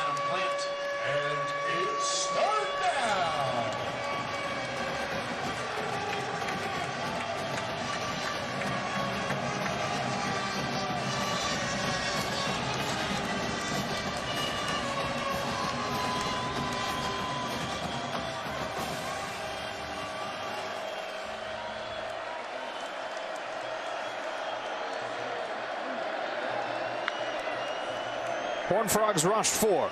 Ellinger down the sideline. It is broken up by Scott. Vernon Scott the coverage on Devin Duvernay, and it's 4th and 3. There's your one-on-one, and that is a matchup you're going to see over the remainder of this game, right in the slot. Senior on senior. Once again, good on good, and no panic from Scott. How many times do you see those DBs just panic and grab the confidence to find the ball, to get after it and to knock it down? And a little showmanship with yet another 3-and-out back-to-back to begin the second half. So does Rager this time get an opportunity with Buchevsky? This time punting it. Coverage team down there quickly. Good job by Rager to deke him. That bounces into the end zone. And a touchback. And so TCU down 4 with its first possession of this second half on the other side of this break.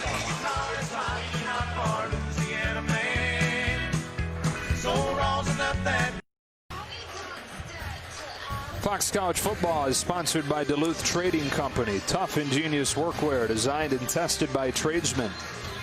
And by Geico. Happy Geico-ween. What have you thought so far today of the true freshman Max Duggan? Pretty much what we've seen this season. Scrappy. First pass of the game against a 3-man rush. Gets a nice third down conversion. This too, a 3rd and 10 conversion. The 2 best third down offenses in this conference. Quarterbacks have a lot to do with that. And I thought that drive right before half, taking care of the football, was a big one. This is the obvious touchdown pass, the big play down the field. But as advertised, and the good news for TCU and Max, he's been a much better second half player than first half over the course of the season. That final drive of the first half you referenced went 6 for 7. He had 4 completions over the previous 8 drives. Found some rhythm going into the break, leading to that field goal. Open up the second half, facing pressure. Duggan underneath. There's Tabe Barber. And you're talking about how much better he's been in the second half. They're trying to channel that, right? Why can't he just be this guy the whole game? Because it's a whole lot easier once you get a feel and a sense for your opponent and their scheme. Only 3 rush this time. He'll check it down. Darius Anderson runs by Jamison. That's a first down. Taking what Texas gives him. Back-to-back short completions to open the second half. Yeah, right now there's been an awful lot of that 3 down front by Texas. That's similar to what they've done all year, but they've mixed a little bit of dropping 8, trying to bring some pressures. Those corners have been very active in the run game too. Snap it before they were set up there. Duggan will take off with some room, but there's a flag down, and so this is coming back as Brandon Jones gets the tackle.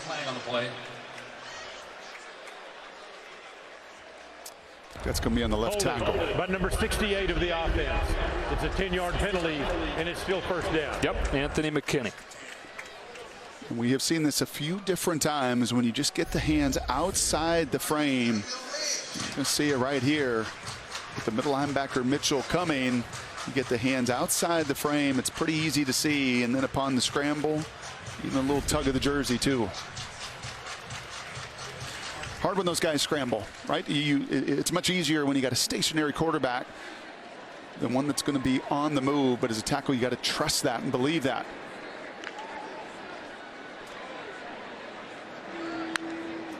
First down and 20. Duggan again underneath. Adeli Adeoye with a tackle on Artavius Lynn. Tight end with his first catch today. For a defense that missed 114 tackles on the season coming in, not been many of them today. Now, one of the worst tackling teams statistically in the country. It really showed up last week against Kansas. Gave up 638 yards in that game. TCU just now crossing 200 in this one.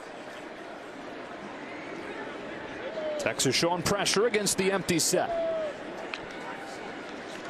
They bring 4. One of them is a free rusher in Mitchell. It flushes him off his spot. He's able to get rid of it to a crossing Alanalua. Brandon Jones another tackle, and it's third down. And again, a pretty sure tackle right there. That's the tackle in the open field. The Longhorns were not making against the Jayhawks. Just 3 missed tackles in that first half. That's a win. D coordinators will tell you anytime you're under 7 missed tackles for a game in this day and age, college football, that's winning football. Yeah, open field tackling, a bigger and bigger story, it seems like, every year, with so much more of the game played in the open field as each year goes on. They're down and 8. First TCU drive of this second half.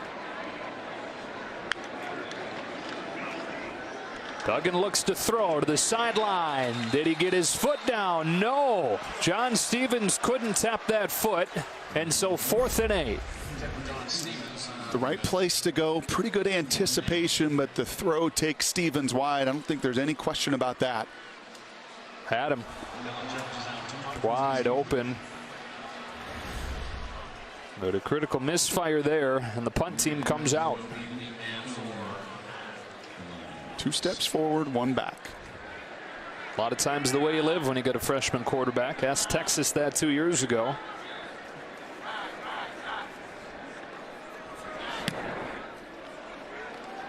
Dylan Jones. This goes out of bounds. Texas with a 17-13 lead in the ball when you come back to Fort Worth.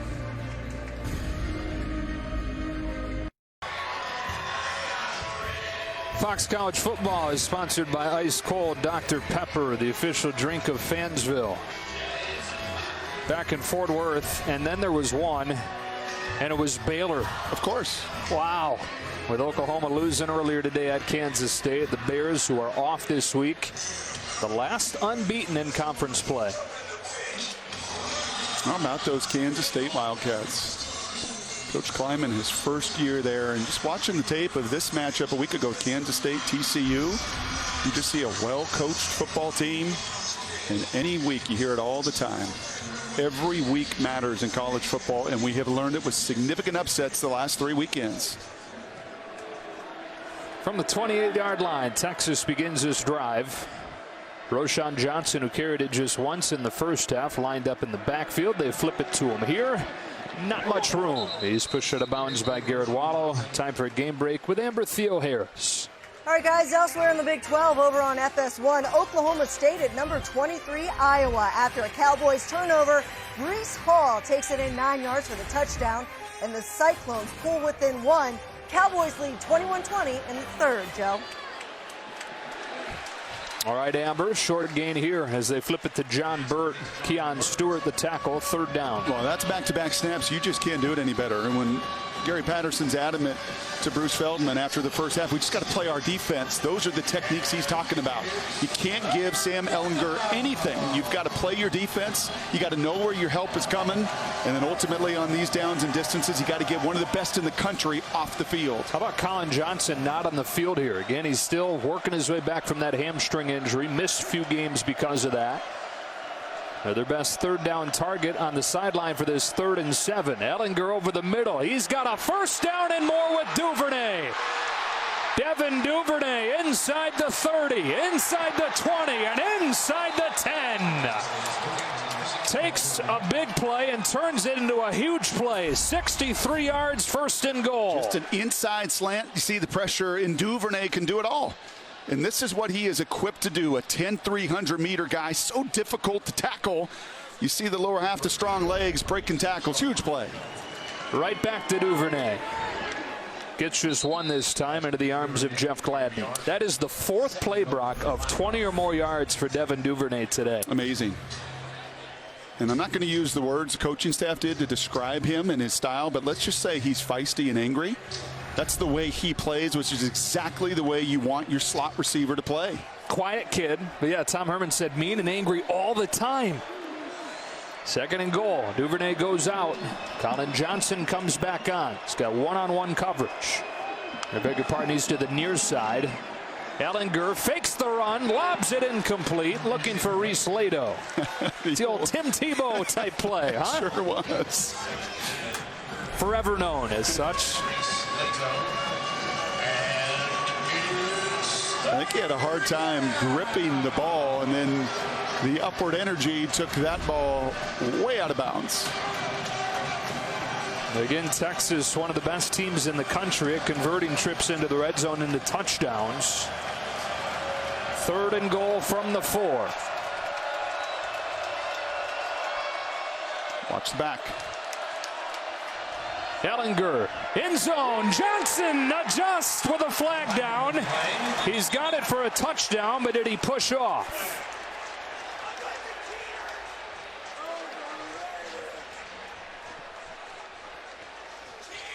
And judging by the lack of celebration from Johnson, I think that he knows he's guilty. Yeah, you can get away with it if you just keep that arm inside, right? If you almost use your forearm, but anytime you plant your hand on that chest plate and you use it to separate, you're going to draw the penalty. Just subtle. You got to be subtle with that movement. An ineligible downfield player, number 56 of the offense. That penalty is declined. Pass interference, number 9 of the offense. That penalty is accepted. It's Another big penalty moves it all the way back to the 20. Yeah, that was Shackelford, the center, that was in the end zone. But it was the obvious push out there. You just got to be a little more subtle. Hard to do when you're 6'6".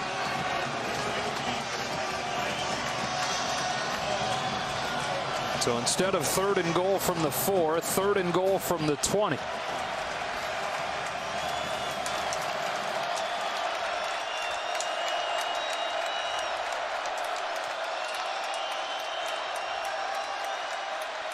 Ellinger rolls. Lets it fly. Incomplete.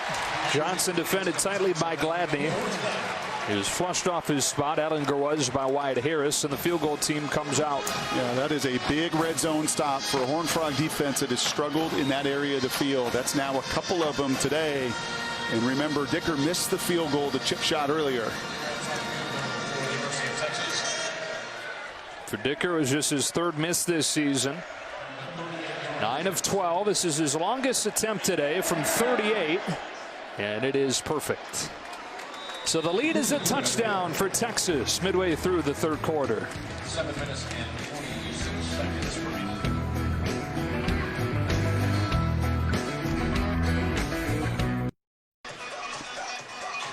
Well, before the NFL games kick off tomorrow, download the Fox Sports Super 6 app and play Super 6 NFL Sunday for free for a chance to win $250,000 of Terry Bradshaw's money.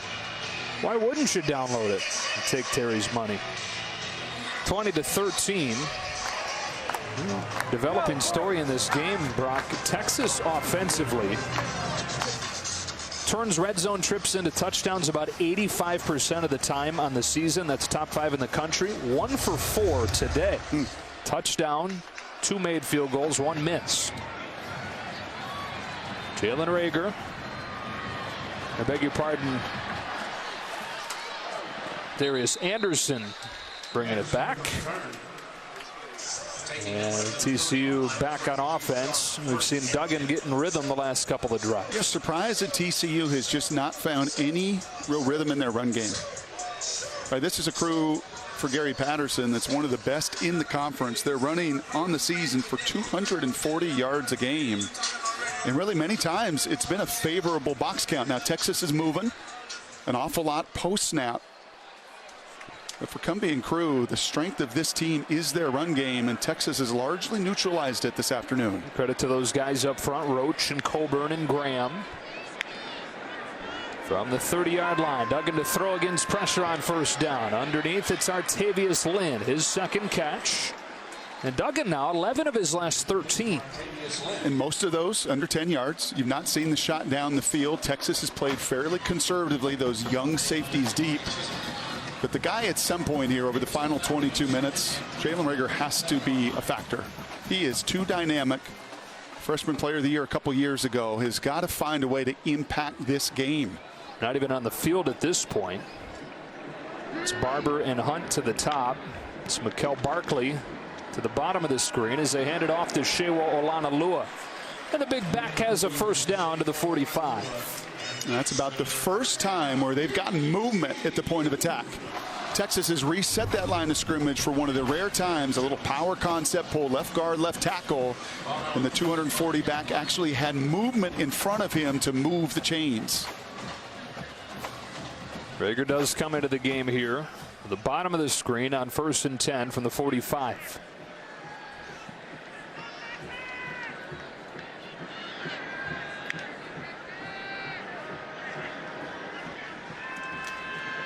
Duggan has all day. Here's the deep ball. Tay Barber. 1st down and goal, TCU. A perfect strike. 51 yards to Barber. I mean, you just know at some point you have to test the inexperience. This is the true freshman Owens. A beautiful double move by Barber, and then an even better job through contact to catch it. Now it's Duggan towards the goal line inside the 1, and it's 2nd and goal. Boy, were they excited to get Tay Barber back. Second leading receiver is a true freshman a year ago. And finally, the opportunity to get after the inexperience in the Texas secondary. Not horribly played by Owens, just a better effort and a little more burst in speed by the super sophomore making an impact. Duggan lost his shoe, and they're going to use this as an opportunity, it looks like, to go into the Wildcat. On 2nd and goal inside the 1, they will snap it to Shewa Olanalua. In the backfield with him, the tight end Pro Wells. Olanalua, 240-pounder, wants the snap. Gets it right side towards the end zone. Untouched. Touchdown, Horned Frogs.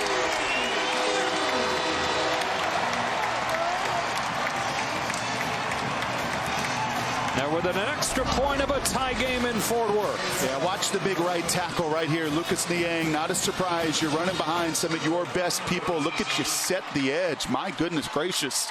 You don't see holes like that ever. Haven't seen it much in this game. But the right side of the line and Lucas dominant, allowing Olanalua to find 6.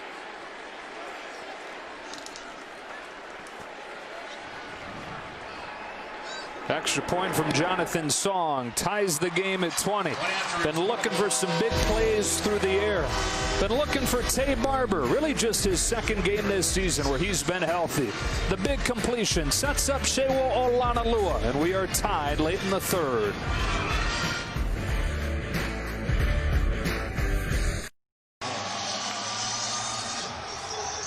Tied at 20, 5.5 left to go in this 3rd quarter as Shewa Olanalua finishes off the key play in the drive, the 51-yard catch from Tay Barber. It's about what we expected today. Look at these two teams, very evenly matched.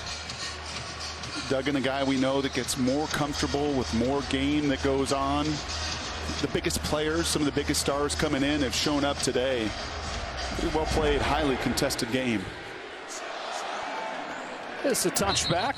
Texas has started at 25 as we look back at the key play that set up the touchdown. So many coordinators love to take shots between the 40s, and here's Tay Barber, and here's the key on this play. And he's going to run vertical, but the key is right here. He's going to double move and never lose speed. Look at the double move. See that? Watch that little subtle step on the true freshman, but so many times when guys make that move, they slow down. And they allow that safety to catch up. Tay does not. He never breaks stride. Owens does all he can. Even gets his hand near the reception point. But Tay Barber with the biggest play in his season, one that's been shortened by injury. Guy that chose TCU over Clemson and Stanford. High hopes for him. Texas opens this drive with an Ellinger throw to Colin Johnson. Strong hands to hang on to that thing. Pass complete to Johnson. Jeff Gladney bearing down on him. Those two have been going at it all day long, man. It's been awesome. 6th catch for Johnson.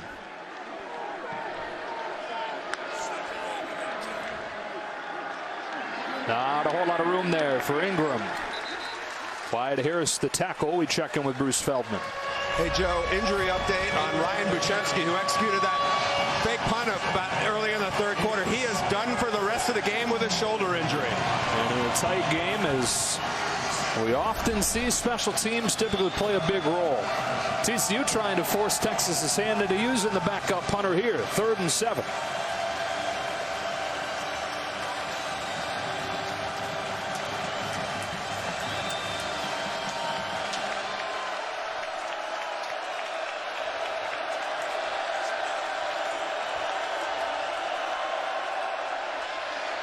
Ellinger steps up, zips one that gets picked off.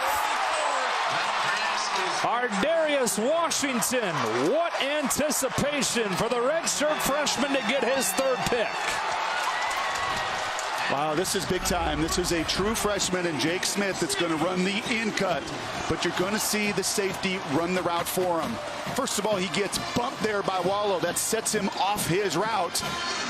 And then the eyes and the wisdom. TCU's scheme, Joe, it's so fun to study. They want 3-on-2. That's the essence of what Gary Patterson's defense is. I want to rush 4 so I can have my 3-on-2 so they can read, so they can cut it loose, so they can react and make big plays like that.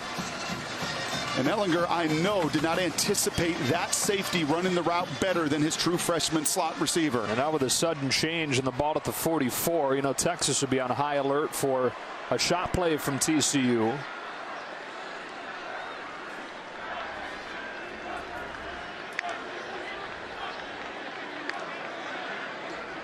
They're bringing pressure.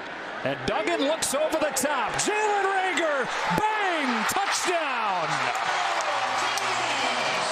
And TCU takes the lead.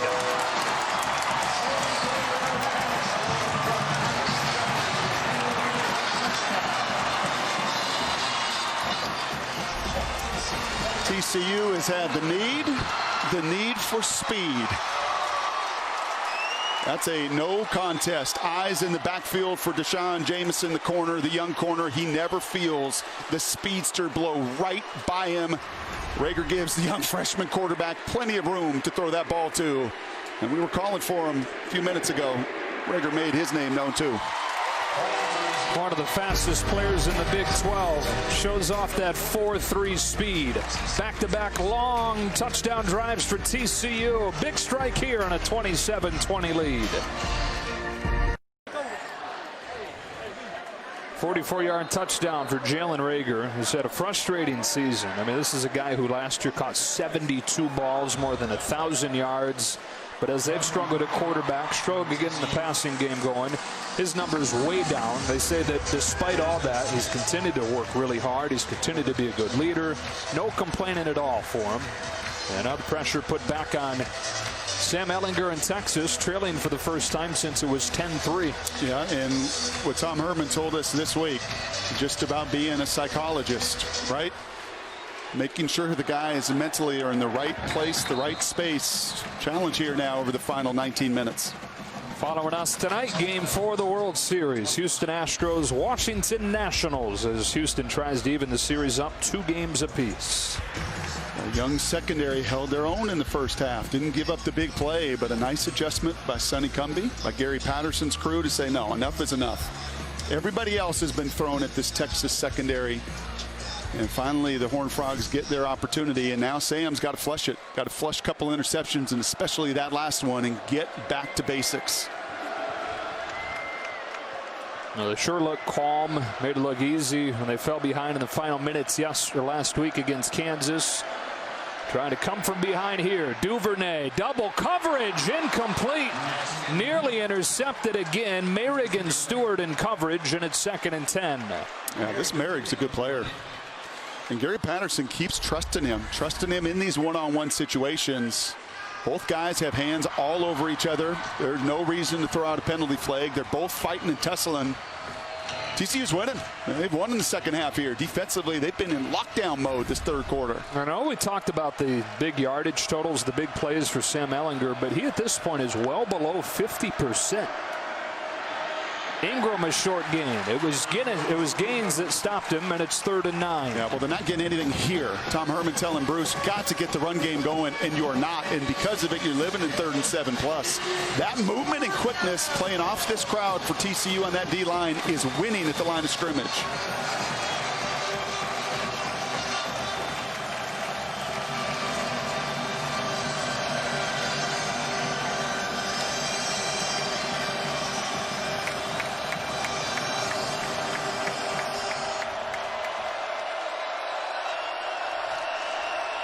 So many times on 3rd down, he's looked for Colin Johnson, who's to the top of the screen, defended by Gladney.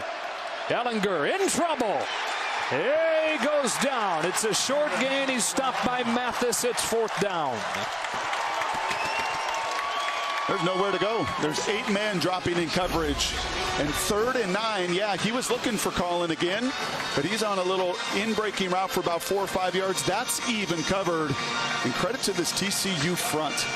That front has not affected the quarterback nearly enough this season, and they got the message at halftime because they have been dominant in this second half. Chris Nagar replaces Ryan Buchevsky. Bruce reported to finish today, injuring his arm on the fake punt. And Nagar's first one is a good one. Reagor watches it bounce and downed at the 19. Take a look at today's All-State Mayhem moment. The interception from our Darius Washington, which led to a touchdown in the following play.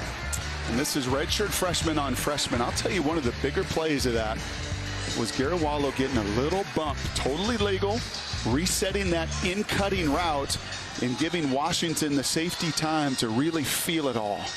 right? The good safeties, the teams that cover down on the back end, they have a feel for what's coming at them. They don't just play coverage. They read, they anticipate like a good quarterback. Big time play by Washington.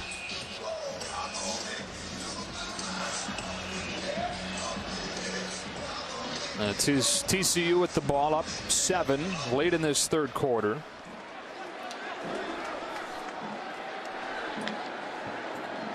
Duggan to throw on first down. He's starting to feel it. Wanted it all again. Thought better of it. Has room to run if he wants to. He chooses to. First down, gain of 11.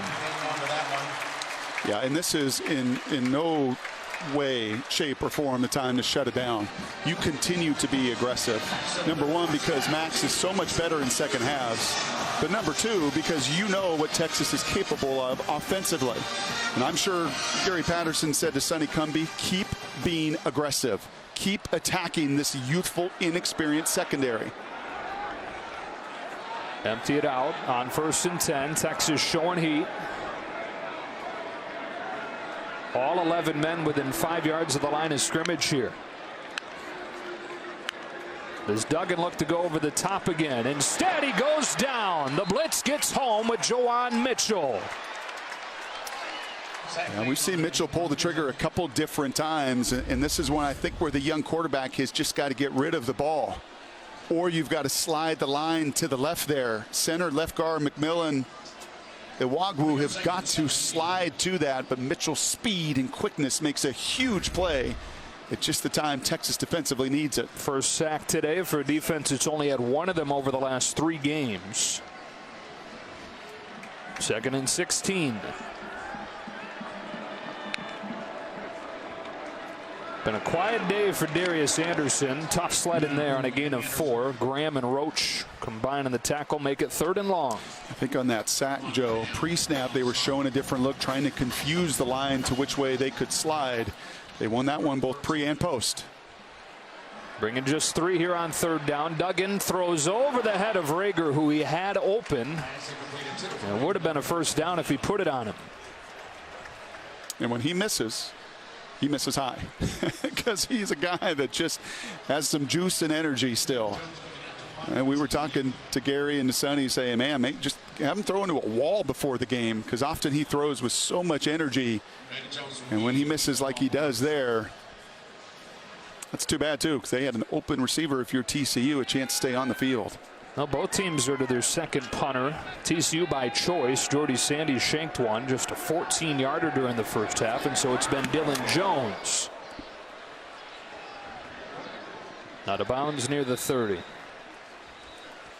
Now this TCU defense, number 1 in the Big 12 for 3rd consecutive year in terms of total defense, has stepped it up in regards to taking the ball away and hitting Sam Ehlinger today. Yeah, a hard guy to do either of those things, too, all season long.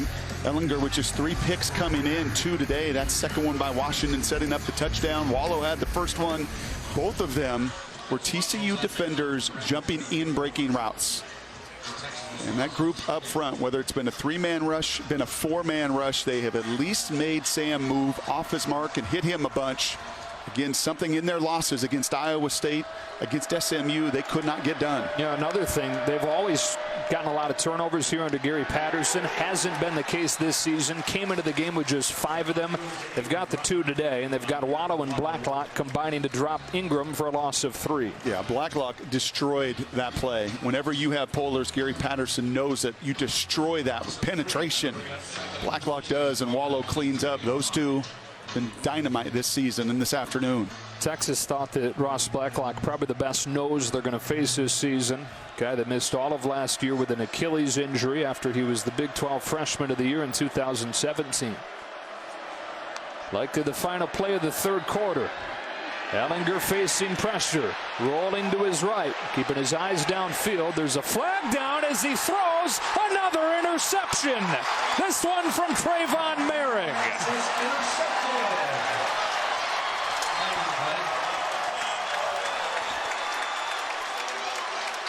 Penalty is a hold. It's declined. Sam Ehlinger, intercepted 3 times over the first 7 games of the season, has been intercepted 3 times today by TCU.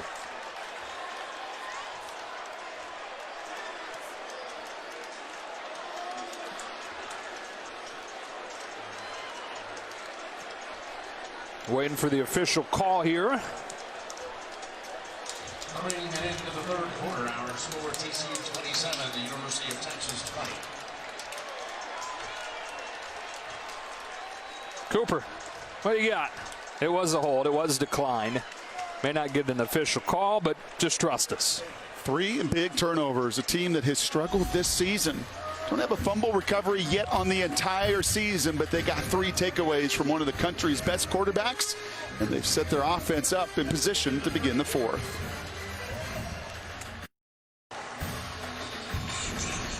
Back on Fox College Football, sponsored by Volkswagen. Drive something bigger than yourself. Ready for the 4th quarter. That 3rd quarter owned by TCU, which leads at 27-20. They had 5 takeaways over the first 6 games. They've got 3 today on 3 picks of Sam Ehlinger. The latest from Trayvon Merrick, making it 1st and 10 of the Texas 36. Here's Jett Anderson into the arms of Joseph Osai. Ehlinger with 3 picks, a Texas run game that tried to run it 9 times in that 3rd quarter for 16 yards.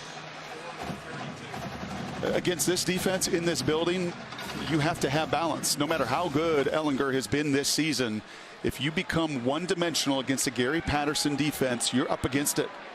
They average about 3.5 yards per play during that 3rd quarter, and then you put the turnovers on top of it. And you've got TCU in control here, like they were, though, last year in this matchup, and Texas was able to come from behind to win. Back-to-back runs. Duggan this time. He's got a 1st down. Stopped by Montrell Estelle. Yeah, and I think you're going to see an awful lot of this in the final 15 minutes. You're going to mix in your shots down the field, but I think this is also time where Gary Patterson is feeling the way his defense is playing. Run a little clock. Not about tempo right now. Duggan more than capable as a runner. Look at the bandage. He had that bandage on his right elbow before the game. He's Iowa tough. He does not mind holding on to that ball, and I think a smart play here to start utilizing this, to just maximize these opportunities and shorten the number of possessions and chances you give Ehlinger on the other side. Running it inside 10 seconds, all the way down to 5 before they snap it. Here comes Anderson running with a purpose right through Jones. The ball came out. TCU was able to get back on it with Coy McMillan. Big collisions here early in the 4th quarter of this rivalry matchup.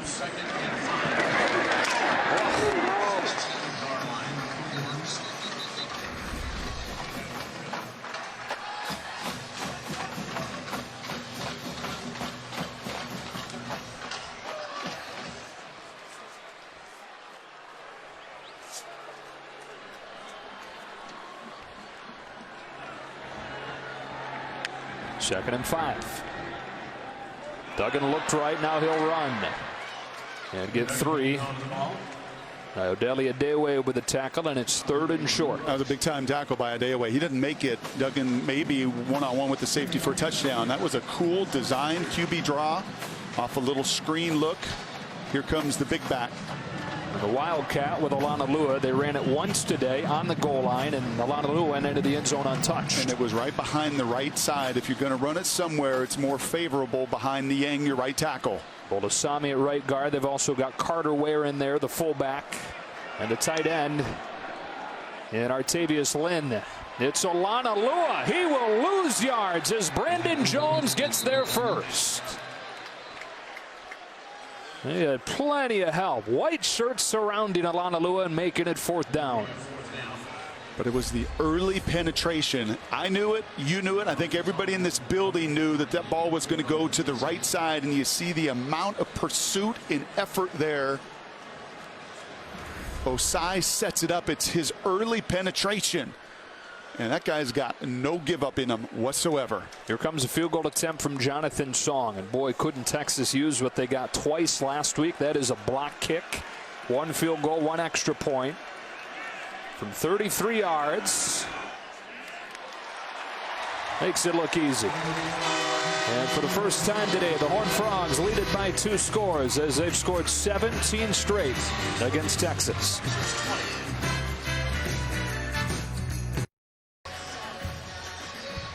Fox College Football is sponsored by Rocket Mortgage by Quicken Loans. Push button, get mortgage. And by the double chalupa box on the Taco Bell. Very similar to last year's game. Turnovers in the third quarter have flipped things. It was the other way around last year where Texas took control and took over with a couple of third quarter takeaways. But TCU twice intercepting Sam Ehlinger in the third, and they've scored 17 straight, lead it by 10. What though, give some credit to that much maligned Texas defense right there. A huge third down stop, not a touchdown, not 14 points. And for a veteran team, they've got to get it right up front.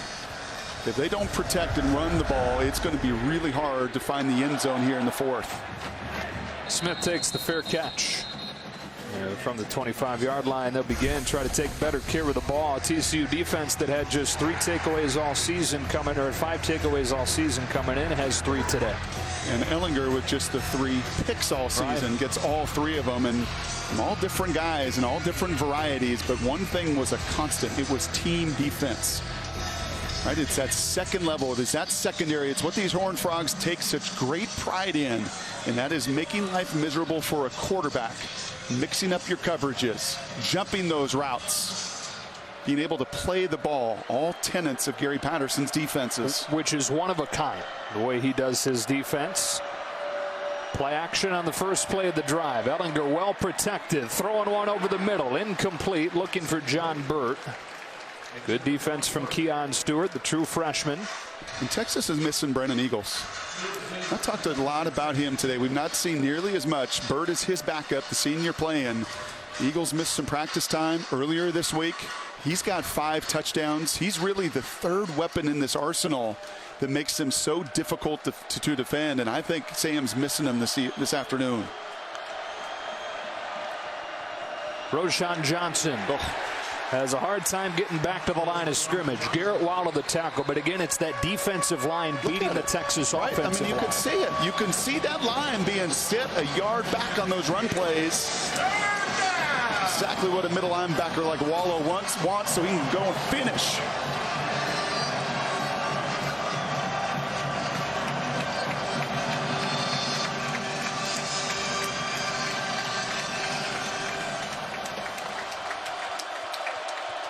Ten-point game, 10:45 left to go. 3rd and 10 for Texas. 3-man twist up front. It's picked up, so Ehlinger with time. Will somebody come free? Colin Johnson on the sideline with a flag down. It's a catch, but there is a flag. A catch and a first down. And you await the call from Cooper Castleberry.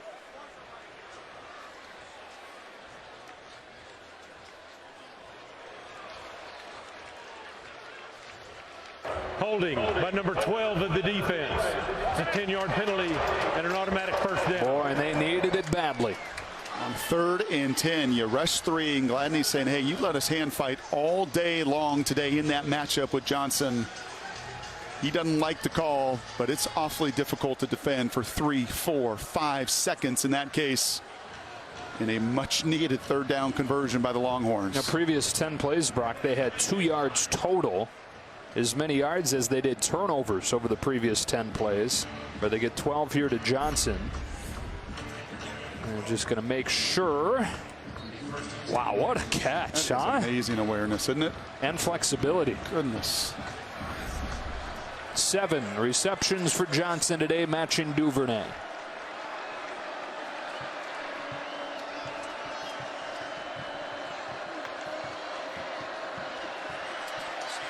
Ehlinger to the sideline. Johnson again. This time Gladney wins the battle. Football can be so complex at times, right? We study all these details. Now, offenses will have a couple hundred plays, and then ultimately it comes down to these one-on-one situations. How many different battles between these 2 warriors here in Fort Worth today? A senior there, 2 seniors that have just been going after it for the last few years. And good on display all afternoon.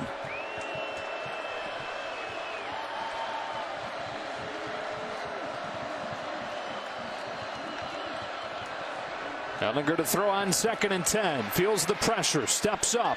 Wings it outside. Roschon Johnson with a spin move. Now he cuts it back and gets hogtied. It's a flag for a face mask. Second penalty of the drive that leads to a first down. A personal foul, grabbing the face mask by number 6 of the defense. It's a 15-yard penalty and a first down.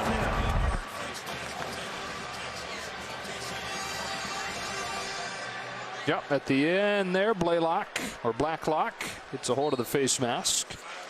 Moves it into Horned Frog territory.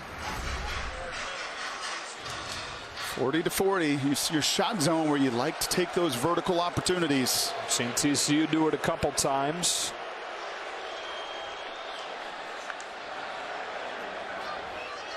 Does Texas do it here? Instead, Ellinger runs. Sam Ellinger has a first down. That's been the component I've not seen nearly as much as I thought today. Maybe he's just waiting to winning time. All of that coverage, 3 over 2. Got to find that lane to run. Ellinger more than capable over the course of his career. He scored a lot of touchdowns on the ground. I have a hunch before this afternoon's over, he's going to try to do that again. 23 of them in his 3 years as the man in Austin. 9 minutes to go. He and the Horns trailing by 10.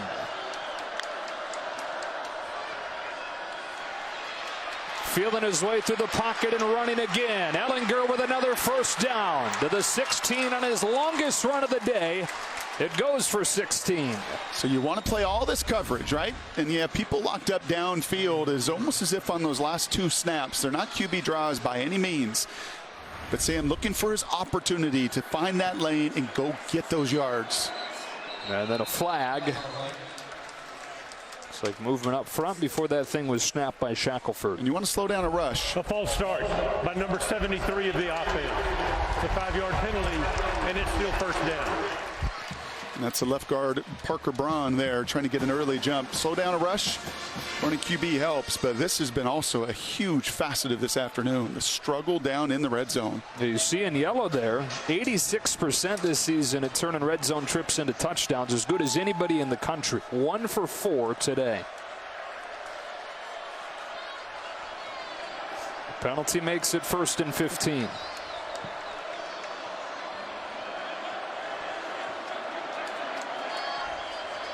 Just one to snap it. Just barely get it off. Ellinger throws incomplete. Washington the coverage on Duvernay. I think also very telling for Tom Herman. I bet you if you told him that you're going to get 4 or 5 shots in the red zone, and Tom wanted a timeout before the snap, does not get it, gets the incompletion. This was an area they felt good about because TCU is last in this conference in the red zone, giving up touchdowns at a nearly 80% clip themselves before game number 7. Pretty even matchup across the board. That was like the lone exception. A mismatch in the red zone on paper. But that's why you play the games. 2nd down and long. Ellinger underneath. It's Duvernay. Crowded middle of the field. Trayvon Merrick the tackle. It's 3rd and about 11.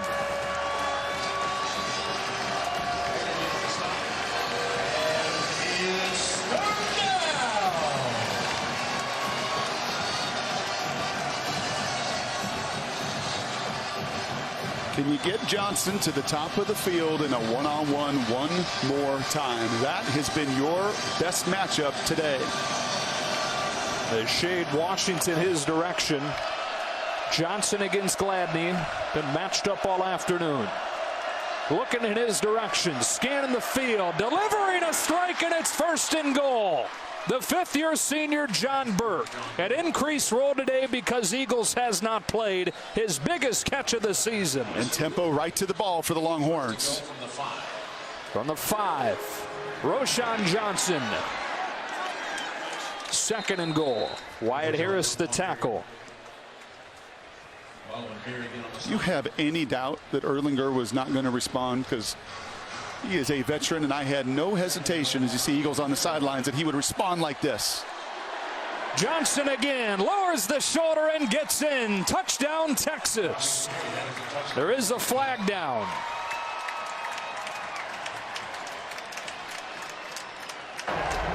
offside by number 44 of the defense. Penalties declined.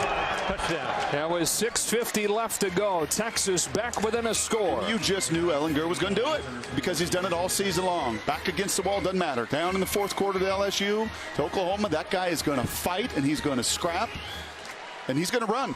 And that was the big key on that drive, his ability to run. And the huge pass on third down to ultimately set up the touchdown. Previous 3 drives, they had a total of 2 yards. On this drive, 12 plays, 75 yards. Texas within 3. What a finish we've got coming on Fox.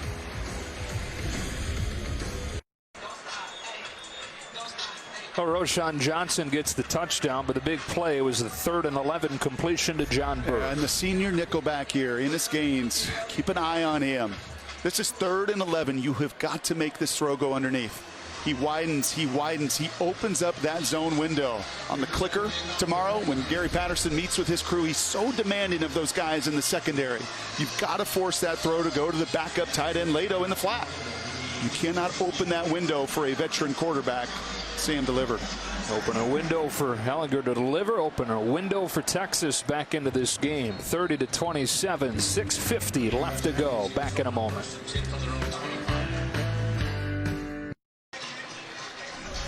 Had some big plays in this game. Today's Outback Steakhouse clutch delivery.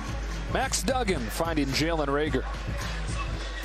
They wanted him to throw with more air on the ball. And the teardrop right here for Max when you've got a receiver that's beating that defensive back by 2-3 yards. Put air on it and let the playmakers go finish. We've seen Duggan seemingly develop more and more confidence as this game has gone on. 13 of his last 15, beginning with that drive where they got the field goal to finish off the first half, which, by the way, a 52-yarder looms large in a 3-point game with 6:50 left. Reagor takes it. Spins off initial contact, then gets dropped in the backfield by Jalen Green. So how aggressive are you here as a play caller if you're Sonny Cumbie? Oh, you have to be. Yeah. Absolutely. And you see the emphasis there to get your best player the ball. But once again, Texas strings it out in a pretty good crew sideline to sideline. They have been at their worst, being challenged vertically. That's where the big plays have come over the last few weeks. So I would think over the final 6, you're going to see another shot down the field. Olanalua in the backfield on 2nd and 11. Back to throw. All day, over the top, looking for another big one. Barber can't get it. Coverage from Owens, and it's 3rd and 11. That was the matchup earlier. That was the 51-yarder, and the true freshman here, Tyler Owens, learned his lesson. He knew the speed of Tay Barber, did his best to close it down. A little bit of contact, but 58 of the offense. The penalty's half the distance to the goal, and it's still 2nd down. And the penalty to boot. And I think that's the right call. I think you see Tay Barber still getting his legs back after a hamstring injury. It's 3rd down. As you hear from Cooper Castleberry, they declined the penalty, and so 3rd and 11 for Duggan and the Horned Frogs. Can't be done doing that. You have to continue to test the true freshman, the backup to the backup safety. I like that play call, and you cannot lose that aggressiveness down the stretch, not when you're going against the group offensively on the other side. It's much maligned Texas defense. Can they pitch a 3 and out? Get it back to Ellinger in the offense. 6 minutes left. They're down 3. One-on-one matchups across the board for Duggan to look at. Retreating, lofting, sideline. It is perfectly thrown, but a juggle. It's a catch. John Stevens, 1st down. Wow. First down, TCU. Looks like he hung on. Very similar to Colin Johnson earlier in the game. Remember, he had a little bobble, but he secured it while that foot was still on the ground. I think a very similar reception there by the big receiver Stevens.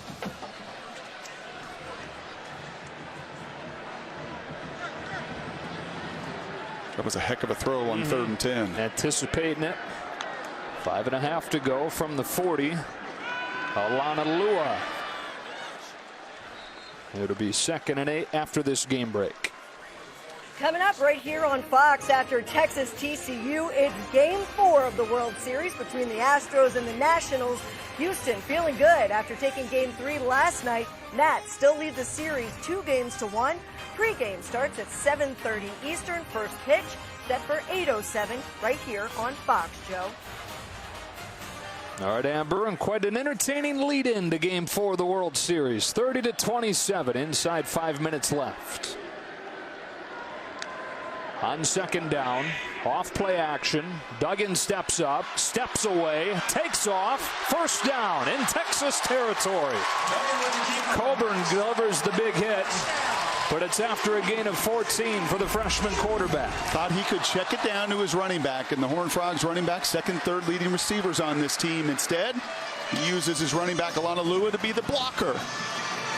And much like Ellinger on the other side, you're seeing two quarterbacks with the game on the line. The X factor they bring to the table, their ability to run. Now 63 yards for Duggan. This is a Texas defense. That's been one of the problems, running quarterbacks. Spencer Sanders, Oklahoma State, more than 100. Jalen Hurts, 131. Alana Lua gets pummeled this time. Malcolm Roach brings him down. His fourth tackle for a loss today. So he's been a difference maker, hasn't he? Second and 12.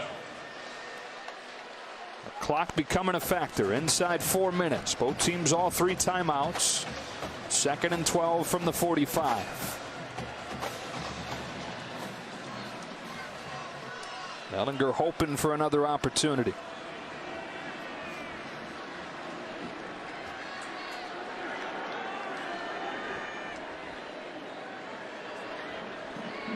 On the play clock all the way down. Work out of an empty set. Free rusher flushing Duggan. He'll slide. It's third and long. Boy, Juwan Mitchell has been effective on the blitz today. Yeah, that is the exact same pressure look that they sacked Duggan earlier, and you know that Tom Herman is going to allow his defensive coordinator, Todd Orlando, to do what Todd does best, and that is to get after the quarterback. To not sit there and let those shots down the field happen, but to force the issue. Once again, Mitchell comes unblocked, and Orlando's nature is to be aggressive. Third and 14, 2:50 left to go. Again, they empty it out for the freshman quarterback. And again, Texas brings heat. Duggan hit as he throws. Lance Barber, he makes the catch. What an adjustment. What a play. First down, TCU. Wow. Biggest play yet of the game. The Longhorns do what they do best. Osai comes in and he drills the true freshman. But the true freshman on the other side, Owens, can't find the ball, and Barber, like he did earlier with the game-changing play, does. Give your difference makers a chance. Elevate the people around you. What Sonny Cumbie wants any young quarterback to do. Duggan aces that test. They convert third and 14, 2:05 to go. It's Duggan on the pull read. Downhill touchdown. Max Duggan arrives against Texas.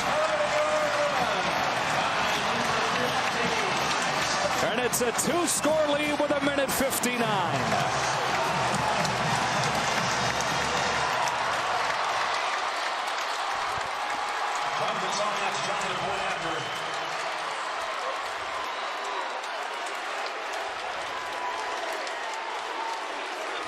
And Sonny Cumbie, who's taken a lot of heat from TCU fans, a lot of heat in the media for the play calling over the first 6 games of the season as they work from one quarterback to another.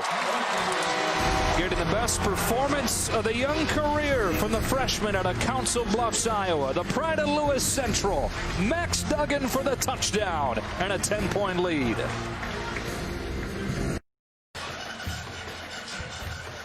Fox College Football is sponsored by the all-new crew-ready Cadillac XT6. What a day for Max Duggan. 273 yards and 2 touchdowns through the air. 72 yards on the ground. And that touchdown there firing up the mild-mannered, normally, Sonny Cumbie. Yeah, that was a great call by you. I think that release of emotion wasn't just about this game, but it's about watching a young freshman have his moment. When was he going to take that step? And Max has taken a bunch of them in this second half, and really frustration over the last few years for Sonny Cumbie. All of that coming out as his gums spitting out. Minute 59 left to go. Here's Deshaun Jameson. He got drilled shy of the 20 as we look back at the touchdown. Yeah, middle linebacker Juwan Mitchell has been incredibly impactful when he is downhill. But when he's got to sit and hesitate and watch, and he waits for 1 second, that's it. That's the step. I don't think he thought any way Max was going to be able to run right by him and bust that angle. But Juwan hesitates for a moment, and the young freshman not looking like it in this second half at all. Well, this game not over yet. It's a 10-point game. Critical there that TCU is able to get a touchdown out of that trip. But 3 timeouts and the veteran quarterback Sam Ehlinger. Got 2 to snap it here. They get it off in time. 8 in coverage. That ball is tipped and incomplete. Jeff Gladney has had his mark all over this game. He got his hand on it there to make it 2nd and 10. There are a lot of NFL people here. He's a little slow to get up. He's actually going to hop off the field, but he baits that throw, the corner route behind him, and the tip nearly ends up in the arms for the 4th time of a Horned Frog. There's Ben Wilson making his debut on defense for TCU today. TCU calls their first time out of the half. 30-second timeout. He's going to use a timeout. Some confusion there. Who is going to come into the game for Gladney?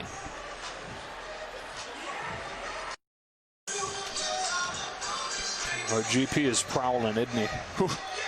He's been busy. There's no scarier place than to be a young player and make a mental mistake under Gary Patterson. And I think Keon Stewart wasn't ready to come into the game for Jeff Gladney. So Patterson uses a timeout. 2nd and 10 with a minute 47.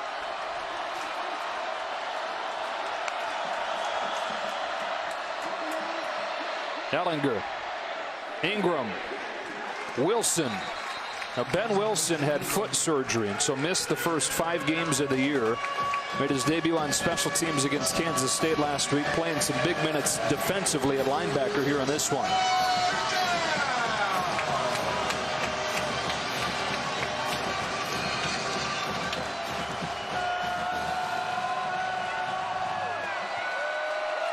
Third and 7. Texas running out of time. All 3 timeouts still, but looking for a big play. Ehlinger rolling. He needs the 30. He'll take off and get a first down. Garrett Waller the tackle. Clock stops to move the chains. You're the Horned Frogs. Everything is in front of you. You've got to be deeper than the deepest and not allow that ball to be stretched vertically.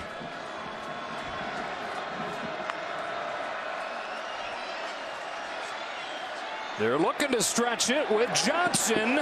Some jousting out there with Keon Stewart, Gladney's replacement, and it was just out of his reach. Surprised you leave that matchup. A senior on a freshman in a one-on-one go ball. 7-inch advantage, too. Yeah. Unable to hook up. 2nd and 10 with a minute 17. And you see the adjustment for Gary now. You've got a safety on top. And Gladney back in. Yeah, that's right.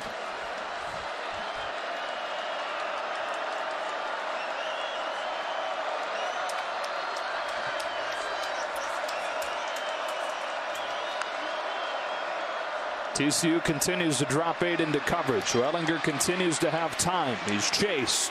He throws. 3rd and 10. O'Shawn Mathis hot in pursuit. A minute 8 left to go.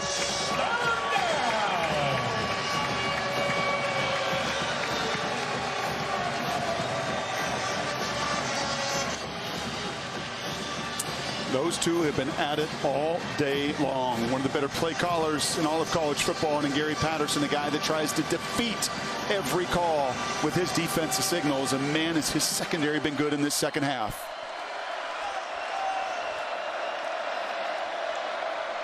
Third down and long. Ehlinger will check it down. Ingram can't get away from Ben Wilson. Last breath coming here for Texas on 4th and 10. And these receivers are gassed.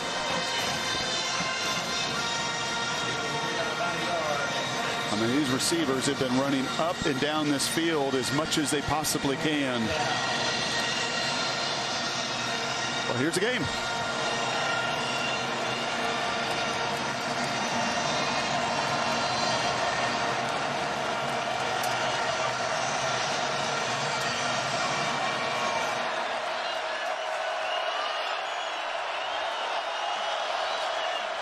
Fourth and 10. Last chance for the Horns. Ellinger steps up. In trouble. Gets rid of it. Picked off. Ennis gains the 4th interception of the day by the TCU defense. That tells a big part of the story. They score 17 straight. And with a 10-point lead in 53 seconds, it's on ice.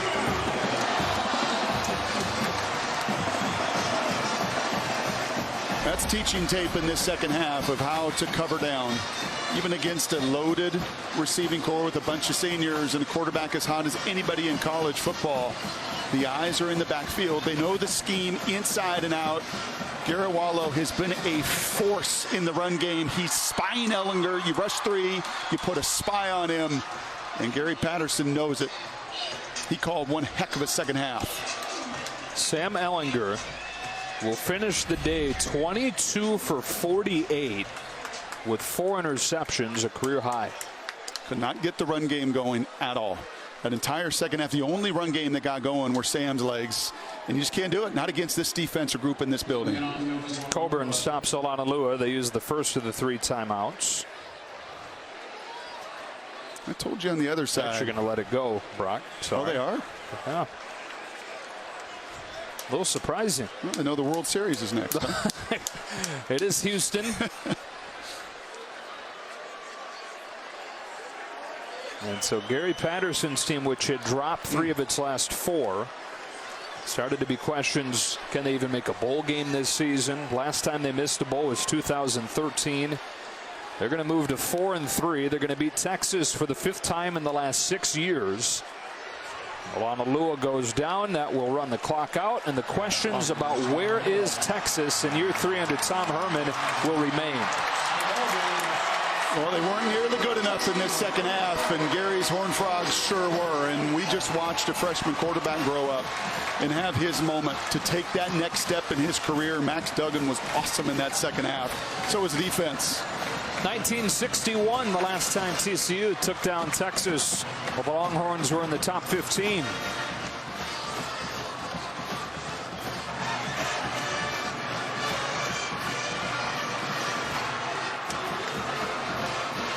Well, they're going to celebrate this one in style.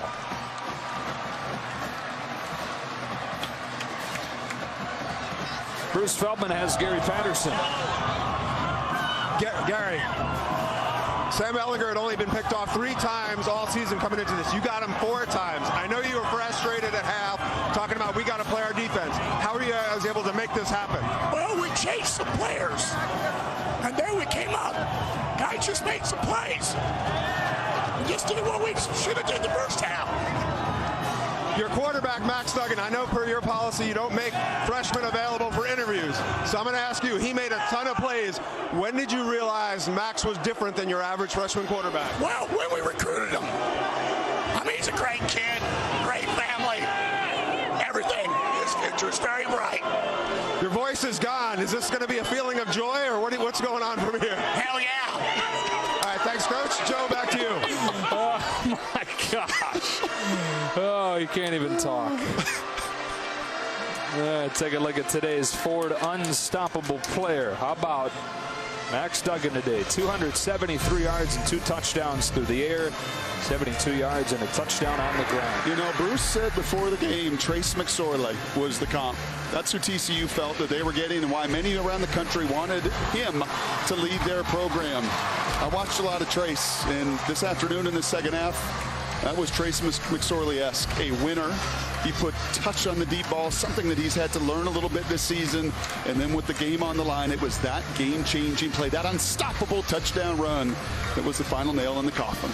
Our broadcast associate, Anthony Papadakis, has been sitting in his hotel room all week, rubbing his hands together, saying, I hope Max Duggan plays well so I can have a graphic that says, teach me how to Duggan. And he got his wish. 405 yards, passing 187 yards, rushing for him. And TCU comes up with a win. 17 unanswered to finish it. 37-27 the final. Mike Hill, Robert Smith in Los Angeles will have more post-game coverage right after these messages. So long from Fort Worth.